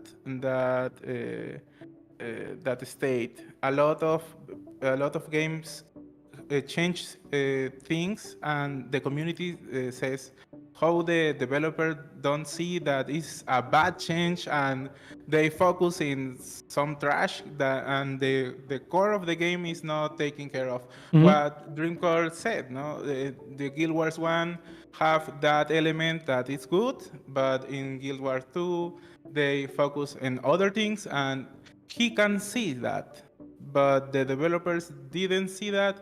I don't know if they didn't see that or can't see that, or they just have another interest for the game, and they want to reach that point. I think that I do agree with that completely. Like, especially in regards to Guild Wars 2. Like, I don't think that's just my own selfish opinion, right? Because like I want them to focus on world versus world because that's always been my favorite mode. It's the mode that I have the most fun in. But probably I'm gonna push you. The standpoint, right? That they're making an MMO that is, you know, you got to say it how it is. Guild Wars 2 is a very, very casual focused MMO. It's designed for people that don't have a lot of time to play. So they probably do have a lot of players that really do enjoy the story-driven content. That's what makes them money. That's what they need those players to be able to buy the game, to buy MTX and things like that. So they have different they have different kind of agenda to me, right? They're a business at the end of the day. Yep. Like they want to, but I don't know. I also don't really know how they could monetize world versus world in the same way. Like they probably could. Like I'm sure they could think of things, but it's also whether it would garner the same player base. I go back to, I don't know if you guys played New World when it came out. Yes, I did. So I didn't play it, but I wanted to play it initially, right? you guys may remember that when New World was first announced, way back, this was like way before it got released, it was going to be a hardcore, like PvP MMO. Yeah. Where you basically, you know, you could create a guild with your friends, you could claim land, anyone who came on that land that weren't part of your group, you could tax them to be on it, and if they didn't like it, you could fight them, right? You could like kill them basically because they were trespassing on your land, and if they died, they would lose their character and all of their loot would be gone. You could just take it, right? And that's like the whole idea that they had for that game. And then at some point along the line, they completely scrapped the whole thing, scrapped it, and they just made. I'm sorry to put it bluntly, but they made a boring MMO that's the same as every other MMO. I think story-based MMO. It's not very fun. It's I don't know. Yeah, I think it was an Amazon decision. They say, okay, newbies are gonna die and they're gonna leave the game, so we can make $1 billion or $25 billion. I agree. So, it was a business decision, right? But yeah, of course. Let me say this. Right? Path of Exile 1, the reason why it's so successful is because over the years, the developers have been completely focused on their end goal for what they want the game to be. Every single patch, they've just stuck to it, right? There's been some leagues where the Reddit has been absolutely on fire, right? And they've just ignored it. Like, they think that they have the game's best intentions in mind, and they go with it, right? There are people that will come and speak out about the game, and look, they don't always get it right. Like, I mean, everyone can see that who is a big fan of the game. They don't always get it right. Sometimes they get it wrong, but most of the time, when they have like a good idea and people can't see it, just like Kevin said, over time, you start to realize that actually this thing was good for the game in the end, right? It was a good change. So I could go back to that New World thing and I could say to you guys, right, look at where New World is now, right? Had the game been a hardcore focused PvP MMO, it would have sold like maybe 5% of the copies that it did at launch, because the amount of people that actually appeals to is way smaller. But let me tell you, that type of game garners a community which is strong. It stays there and they keep playing the game and it builds over time and develops into something. It flourishes into something, right? Just like Path of Exile 1 did. Like, this is not a game for everybody. We can already see that. Like, over the years, it's been growing, but it's not a game for everybody. It's like, I have loads of people coming into videos, you know, the videos that I make, commenting that you need like 15 degrees to play this game, right? You need like a maths degree, you need all this stuff, It's right? true. It's true. Just to understand what's going on in it, right? Realistically, you don't need any of that. You can just play. You can pick up the game and follow a build guide and have fun. Like anybody can. Yeah, do it, to a certain extent, you can. I remember a friend who played a lot of games trying Path of Exile 1 for the first time. I remember he write like, obviously in Spanish, but I'm gonna translate like, I'm on. I remember he started softcore, and he was telling me like he deals no damage, and I remember that he was having like a 200 sword, and he was playing with holy flame totems, and he went inside of the labyrinth, and he died on the labyrinth. And he write me, hey, my character is dead. Like, and I told him like, you cannot die. You're in softcore. No. The screen is telling me like, you're dead. Like, no, that's because you're on the labyrinth. You can go back to town or whatever. And I mean, he had like all yellow gear, rare gear, but he was having like 4 mana on hit. He was having like a 200 sword, playing with Holy Flame Totem. He was dealing like negative damage. I think he was healing the boss. And I was like, no, if you want to play like totems, you have to build totem damage or fire damage or whatever. I don't know how friendly it is. I think certain builds are obviously way better for new players. For example, if you're playing spells, you can actually tell a friend, okay, try to play with a witch, go some spell like Fireball or Freezing Pulse, and try to find spell damage or fire damage or whatever, and you will be pretty good. But if you try to play with some very obscure skills that maybe you don't know, for example, you go with, I don't know, Blade Trap. Imagine someone trying Blade Trap on their first run. It's gonna be a nightmare. So I think that Path of Exile 1, you can actually play without following any guide and get to maps pretty comfortably if you have some experience with other ARPGs. But you have to be lucky enough to pick the right gem, I think, because if you don't, maybe you will fall under some weird interactions. I think you also need to be someone that likes to read. You also just want to play. Yeah. It's kind of weird to say it like that, but there's plenty of people, they've even said it themselves. I think Chris said this, that the majority of players quit on Hillock. Yep. They get to Hillock, they die, they uninstall, never play the game again, right? And then the second group of players that quit, they quit in Act 3 because the quest system is just terrible and you don't know where to go. Yeah. So there's both of those scenarios, and the other problems as well that you mentioned there, you kind of overcome them if you want to. If you want to play the game, if you feel like this is going to be a game for you, you will go out of your way to look for that information. I'm not going to lie, Path of Exile does a terrible job of explaining things. That's half of the reason why I have any success on my channel, right? Is because I just explain mechanics that the game doesn't explain. And Path of Exile 2 is probably going to do a much better job at that. We've already seen there's tooltips for everything. You kind of know what things do. But I think if you want to play the game, you'll find a way.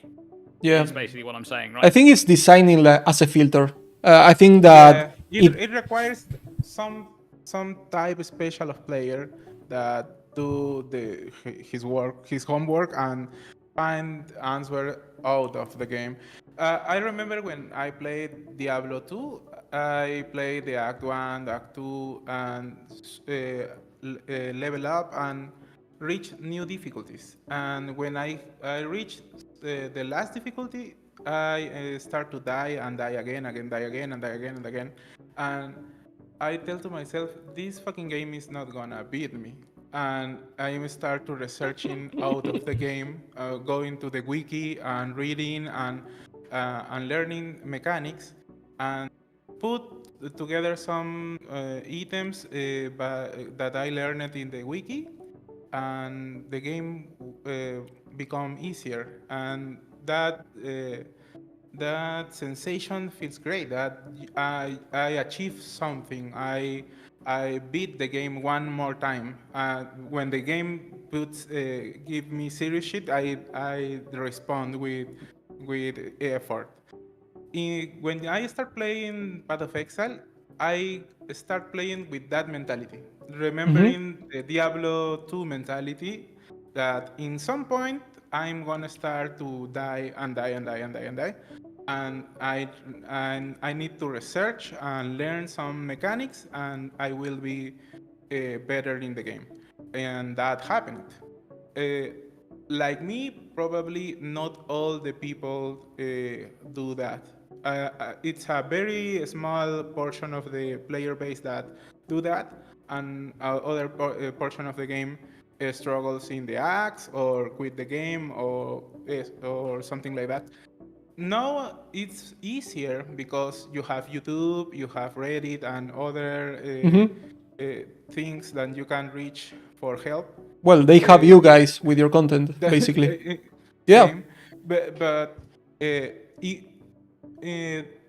todas maneras, the people need to do these things. If you don't want to do these things, like Dreamcore says, you want to beat the game. If you don't want to do it, you're never gonna do it, and it's fine. It's not necessarily the game is for everyone, and not everybody is gonna do that thing and reach this point in the game. It's a filter, like you said.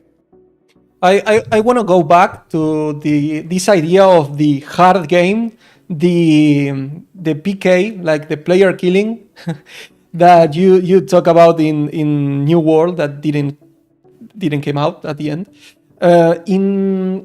For example, in Moonlight, just so you know, I'm gonna explain how it was. Moonlight was a really, really simple game. It was extremely simple. It was an ARPG, so you will see like an isometric view, like Diablo 2, for example. And the only thing that you will do in that game was basically killing monsters. The monsters drop loot, and the only crafting that you can do on that game is actually use like jewels on top of the item to raise a level. For example, you kill a monster, he will drop a black dragon armor, so you will put like a bless, and now black dragon +1. +2. Then another bless to up to +6, right?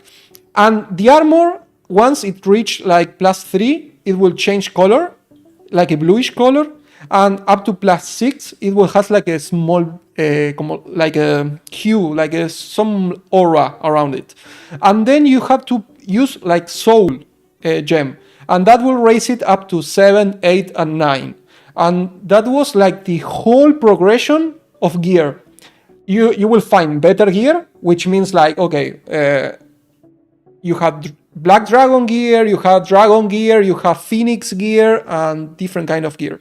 And then you wanted to throw the blades and salt until you reach +9. Then there's another mechanic which was crafting in Moria, which you put the chaos plus the shovel and you raise it to +10, +11, that was the whole progression. Making a specific item, the mods were all the same, doesn't matter what kind of item you get. The only thing that it changed was an excellent item could have different stats. But what I'm trying to get here is the game was a small town, you leave the town, and as soon as you leave the town, you won't have any protection, right? So you will find people, it was like this. If you press the control key and you move the mouse over any player, you can actually hit it like it was a monster, okay? So what you will see outside every single town was the PK players, Massacre. which was people who are level, I don't remember, like 200, 300, and they have like 3 million resets, and the stats of those guys were all over the place. So you will go like with your level 5 character, and you will see like a guy fully geared with an aura around him. And once you become a player killer, you will your character will become black and red. So once you get out, you were going to get instantly one shot by the PK player. Okay? And if you are good enough and you kill the PK player, you will become heroic and you will be bluish, because that's the guys that kill the PK players. But what we did with a friend was pretty nice. I was the PK player, okay? And my friend was charging people so he can protect them from me. What they didn't know was that we were sharing the money that we were asking. So I was killing them, he was killing me, and we were splitting 50-50 the currency so they can leave the town. And that was pretty fun. And Unethical. yeah, completely unethical. Completely unethical. And the fun part is that if you saw a guy all in red and black, and they were fully armored, you might be scared, but you will be more scared when you see someone without armor, because those ones were the guys that didn't need armor. They were so fucking strong that they didn't need armor, and they were using. This is super fun. I have so good times playing online. You have a stat in that game which was called reflect damage, and it was 5% damage reflectiveness. So you will have one piece of gear with 5% reflect damage, but the reflect damage scale with your damage. So the little level 5 will come next to you. He will hit you for like 3 damage, and they will get like 4 million damage and get one-shotted. So you are just outside like this, and then the new level players were like walking, hitting you, insta-die. And you can leave your character outside of Florencia, which was the first city, and you will find all the skeletons near you when you came back.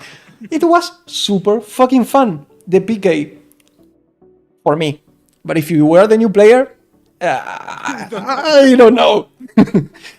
I mean, yeah, that's a game design thing, though, right? Like, if the game design is so that, like you said, if you're a new player and you have this like bad experience, then but like I don't know, I think New World could have been something special. Like that kind of, like I was saying, that kind of game does not appeal to everybody.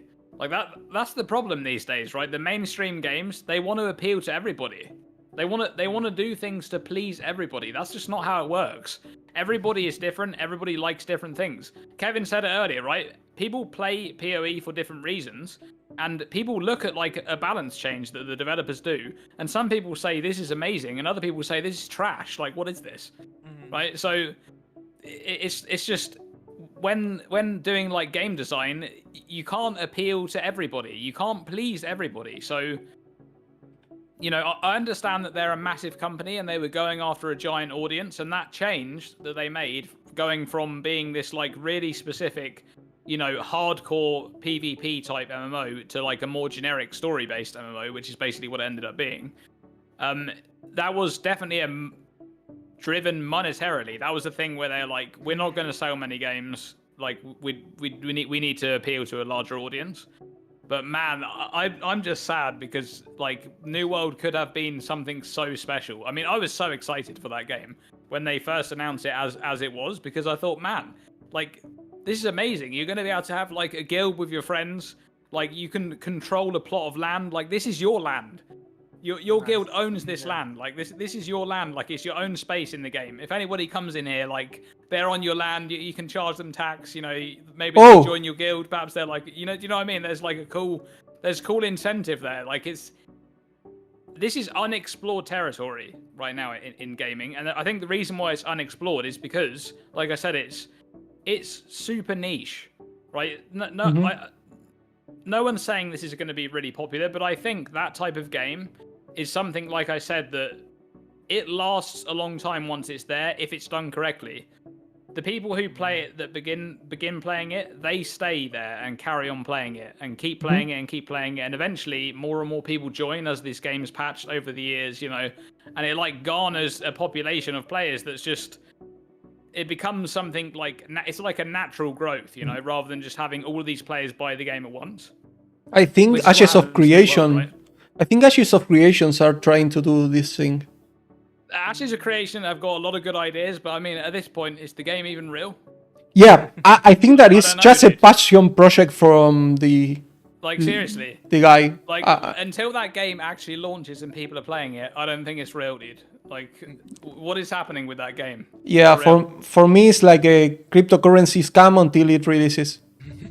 Yes. It's just insane. Like, I don't know. Like, it's cool. There's some great concepts there. Really, really. I mean, when that guy talks, it sounds like Mist of Creation. Just smoke.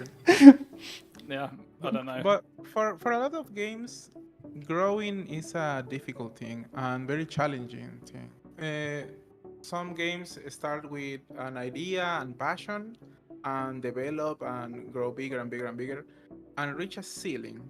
But when you want to go global and everybody jumps into your game, you have to do some sacrifices that involves quality and substance. And that is sad in some cases because you can see that Diablo 4, for example, tries to appeal to a lot of people, and that formula, you can achieve that. You can get a launch popular with 1 million players, and the party starts and ends in 2 days.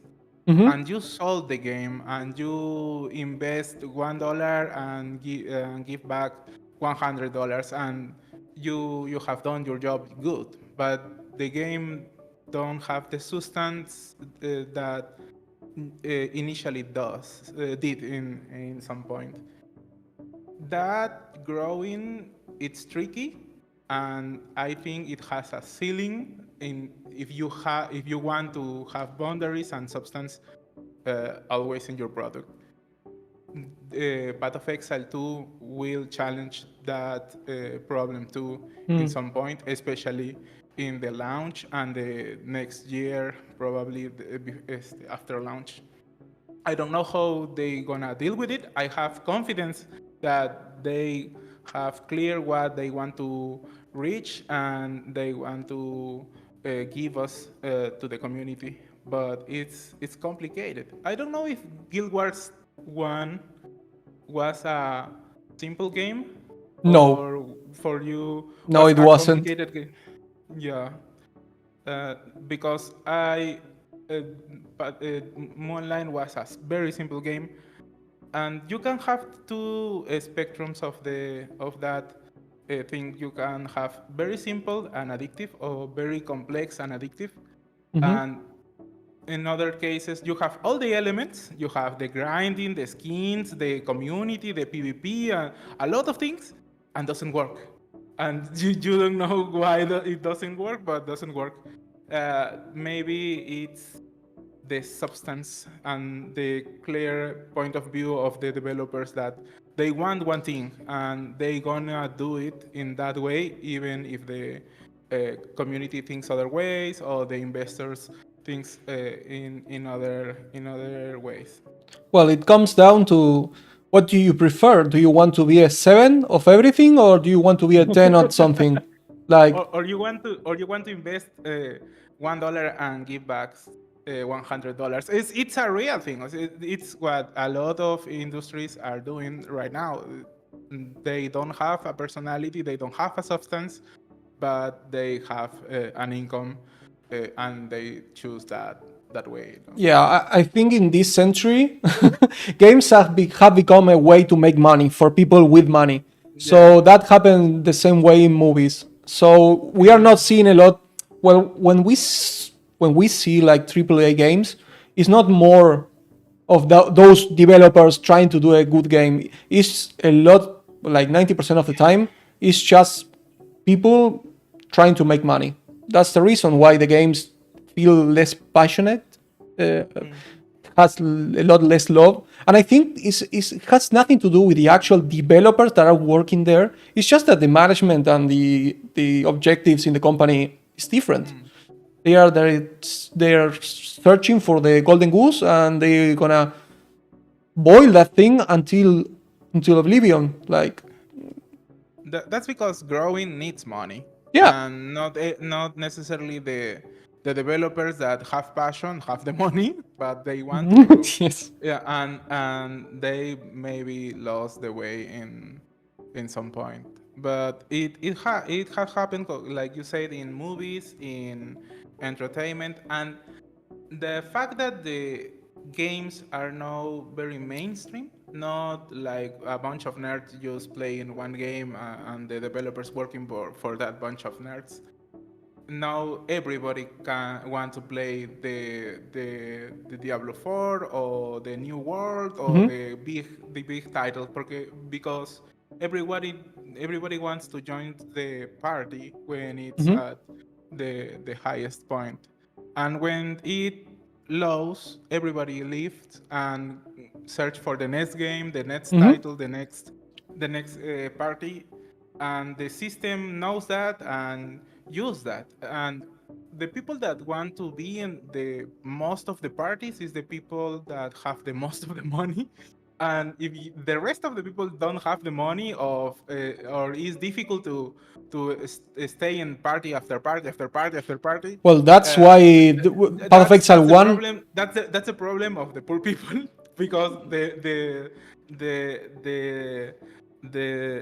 the company needs the money and see that with a very amount of people with a lot of money, they can make a lot of profit, and the system changes in that direction, no? Mhm. I think that's why Path of Exile 2 is so successful. Is because of is because of what's the name of this guy that talked to Chris Wilson and actually made the seasons or leagues in Path of Exile. Rip. Criparian, yeah, right.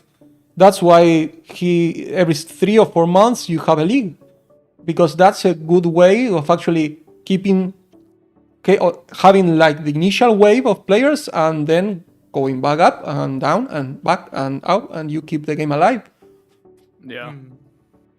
I think That's like these days there's a lot of L's in the gaming industry. It's sad to say, but that's just the truth. Like a lot of games are just, there's like, you can see there's a huge amount of budget put into the trailer and stuff. Like, let's make this game look as good as possible, and then when it comes out, It's funny because it's bad. Because one of the questions that I have here that I didn't ask the other day to try and Croxy, which Croxy is here in the chat, maybe he can answer now. What is the thing that whenever you are seeing a trailer, right, of an upcoming game, what is something that you see in the trailer that you immediately goes like, okay, this is gonna be a shit game? Can you remember when it's not gameplay? When it's all a trailer? If I'm seeing a trailer that is generated, like there is a few exceptions. Like for example, World of Warcraft trailers, right? I mean I've never played World of Warcraft, just for the record. Mm-hmm. It was never something that I played, but the trailers just amazing. Like they're just so good. Cinematics are the best thing from Blizzard. Like they're just so good. Like I've pretty much watched all of them. Like that's kind of how because I played Warcraft 3 and Warcraft 2 before that, but I didn't play World of Warcraft. And obviously the trailers are great, and they're not gameplay trailers, right? They're like amazing CGI, that tons and tons of budget, like ridiculous budget.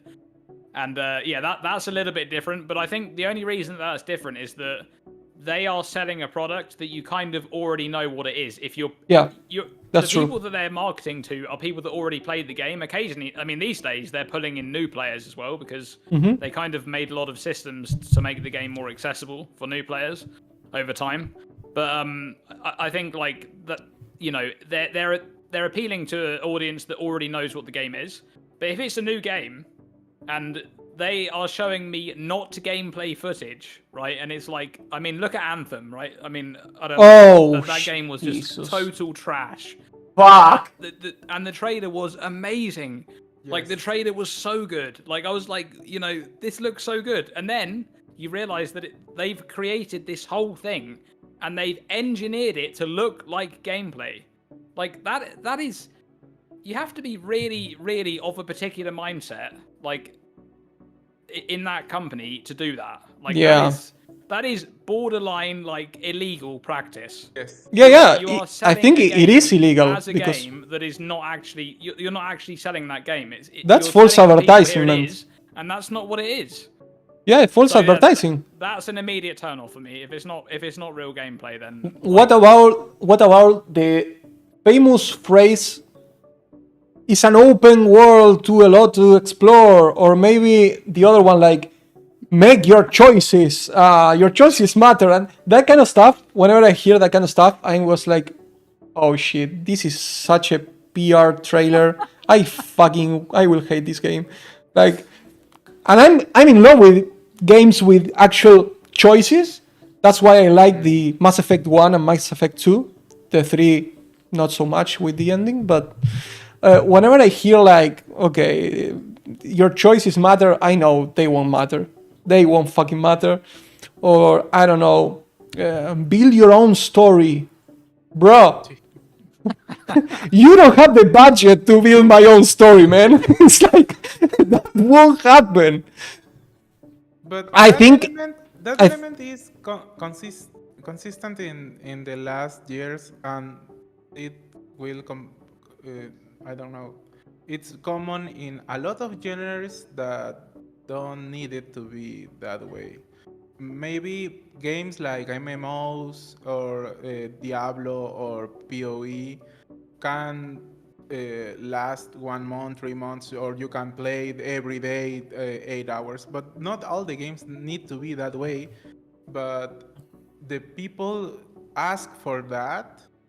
I don't know why. Maybe it's because it's expensive to acquire new games every time, and people want a game that represent the amount of money they paid for it, and don't find that often that kind of product. And the company wants to sell that game anyways and give you the says it has 1,000 hours or it has 3,000 hours of gameplay, and a lot of that hours are hollow gameplay that doesn't mean anything.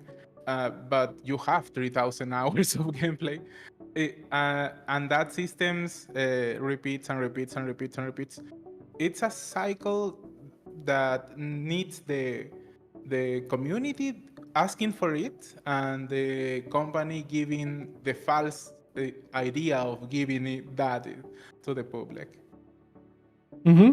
Yeah. I have a few questions here that if I don't ask Drinkor and Kevin these questions, I'm gonna get killed. So now that I have two people who actually have a lot of knowledge in terms of mechanics and interactions in Path of Exile, I have to ask, let me see. What do you think? I will start with Drinkor. What is the worst league mechanic in Path of Exile 1 outside of Necropolis? Including mechanics that haven't been added, or? In Path of Exile 1. You mean just you mean league. A league or a league mechanic? League mechanic. It doesn't need to be like, for example, I don't know, it could be like an influence or any kind of mechanic introduced by a league. What do you think is the worst one so far? Man, that's a hard one because I actually think there's quite a lot of mechanics that are really bland. Like, no, it's not necessarily that they're bad. They're just very boring or not particularly interesting. Like, for example, I don't think Ritual is a great mechanic. You just run around in circles. It's not particularly interesting. Ultimatum is kind of similar to that. Like, I know everybody was hyped for Ultimatum. I didn't really see it too much. Like, Ultimatum, by the way, was one of my favorite leagues, but it wasn't because of the league mechanic. It was just the cluster, the state of the game.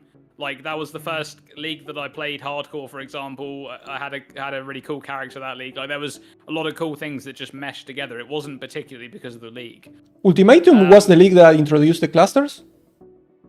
No, that Delirium. was That was Delirium. Oh, Delirium, was right. Like four leagues before that. Yep. So, yeah. Kevin, what about you? What do you think is the... A lot of mechanics, like Drinkor says, are simple and not bad, but are simple. Like Harbinger.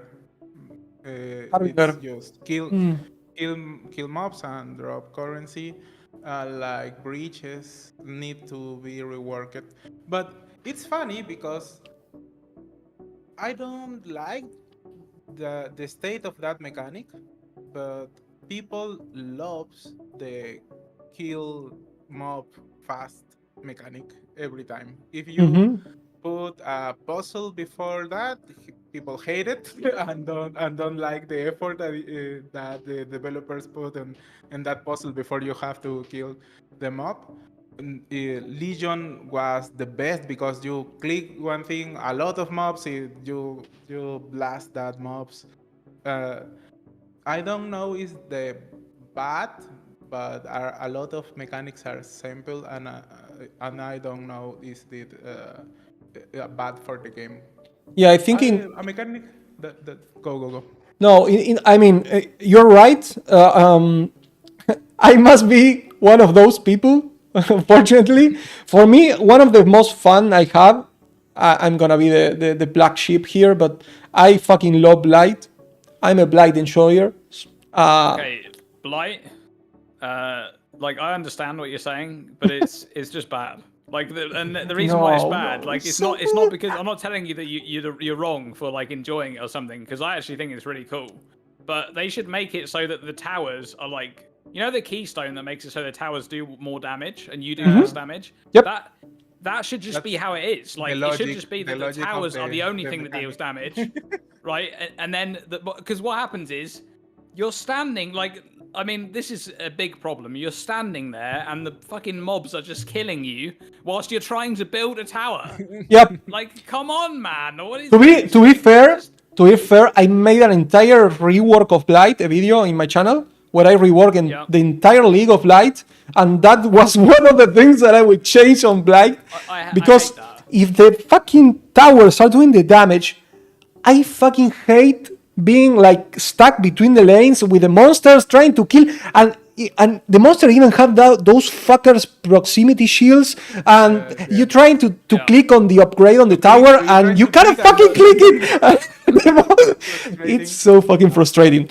That keystone should also say like 80% less damage taken from blight monsters or something like that. Yeah. Like, but that should just be baseline. In my opinion, the blight mechanic should just be completely separate, especially in a blight map. If I go into a blighted map, like, I should be able. I'm not. Why am I taking damage from monsters when I'm trying to build towers? Yeah. I think I made a keystone in the passive tree of the map passive tree, which was basically you deal 0 damage and monsters deal 0 damage to you. Like, you're focused on the towers and that's it, pretty much.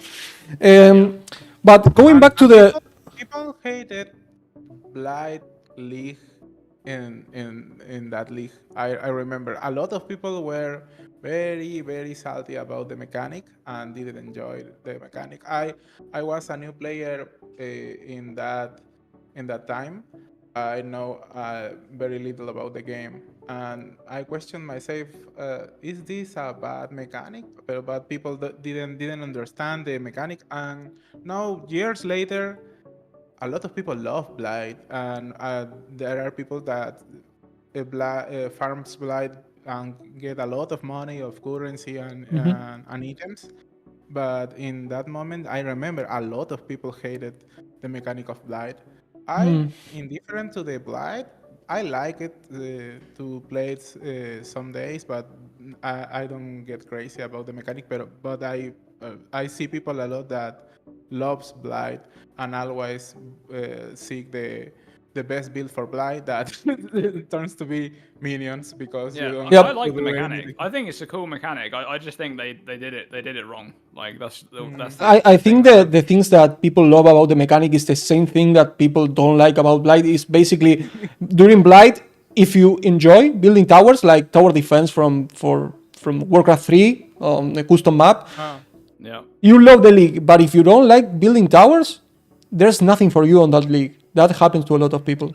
And even back then, there wasn't even that much if you like the league mechanic, because you don't have many options. Like, you upgrade a tower to level 3 and then you make a meteor tower. You can do that in like 2 minutes, and then it was just doing the same tower over and over and over and over. And there was no ravaged maps. There was not many mechanics. It was like 2 or 3 towers, and that's pretty much it. So it was pretty bland as a mechanic. But I think that the people really liked it was not building the towers.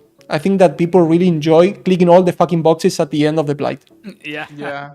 That was a fun part. It was like a slot machine, like all the drop. Yeah. So it's very complicated to get to that point where you can give a mechanic that is enjoyable, rewarding, and people like it in this way. You make Legion, it's simple as fuck and it's fun and have success in the community. People like it when it comes, but you have other mechanics that needs 2 or 3 steps before, and probably that needs a lot of work more than other mechanics that are more simple. But people don't like that type of mechanic, and then you are asking a system of Blight that it's more complex, and probably people is gonna hate it more because it's more complex. It's very difficult to to hit the nail of Yeah. the in the taste of the people. And now we actually, well, you said that Ritual was a league that was boring because it was basically killing monsters. It was fun seeing at the loot then if we get something cool. It was like 99% of the things are shit, unless you got like a something. How was this? An item with an implicit from. How this is it called? The synthesized items that they sell for a lot. But if it's not a synthesized item or something like that, the rest is pretty shit. But we are now having in Path of Exile 2 Ritual. So that was one of the confirmed leaks that are coming to actual Path of Exile 2. So if you have the power to actually change Ritual to be better, what do you think it will be like a good solution? So I think that in Path of Exile 2, Ritual is already going to be better for one reason, and that's because I think that in general, ground loot is going to be improved in Path of Exile 2, because that's kind of something that they've been wanting to do for a long time. Is like, you know, you get a lower amount of drops, but the ones that you do get are hopefully meaningful to your character. Not always. It's not always going to be the case. You are still going to be vendoring a lot of items, but hopefully you get more items that you actually care about. And if it's the case that, you know, Ritual takes on that factor, so Ritual actually takes on the factor of having better ground loot in the fact that when you actually get offered that window at the end, and the rewards in there are things that you care about more often. Because, you know, right now it's like Ritual is just, oh my god, I did it, this league I did Ritual because I was playing a Righteous Fire Chieftain and I wanted the Penance Mark ring that got added in this patch, right? I was farming that. That's actually a great build that you can go now. And if you're playing SSF, you can play RF Chieftain. You can guarantee to farm that ring because it's actually quite easy to get. But yeah, so, you know, I was like, okay, I'm going to farm this. I ended up finding that the best strategy for Ritual is you skip every altar that isn't a nameless altar, right? And then when it's a nameless one, you do it. Because the nameless ones have the rings more often, and also they have guaranteed invites to the King in the Mist. So you just do the nameless altar, then you continuously re-roll and defer all of the invites, and then obviously if you get the ring that you want, you pick it up because it's quite cheap. But yeah, so doing a normal Ritual and actually looking through the window of rewards is just, oh my god, it's awful, man. Like, it slows you down so much. You got it, like, obviously, like you said, you look at all the synthesized items, you have to, because you might find a gem in the rough, right? But that is very rare. Like, I have found a good item before in there. I've actually found an explode mace before in there when I was playing SSF, and then I made a build around it, which was pretty cool. Right, I found a mace with an explode implicit, which was that was fun. Yeah, but there's no middle ground. So like, you found something that is worth 120 divines, or you find something that is worth 1 divine. There's nothing in the middle. Yeah, it's just oftentimes like the most thing that happens. I think personally that the best way to do Ritual is just like, because you want to like re-roll the thing to find the good loot, right? But what usually happens is you re-roll it and you looking for good loot and you end up with nothing. Yep. So the better way to do it is probably either do what I just said, where you just skip the Ritual until you get the nameless one if you're actually looking for something specific. Like, for example, a lot of people will want to farm the King in the Mist for that jewel that he drops, right? The Light of Meaning. What was taken was removed, right? Yeah.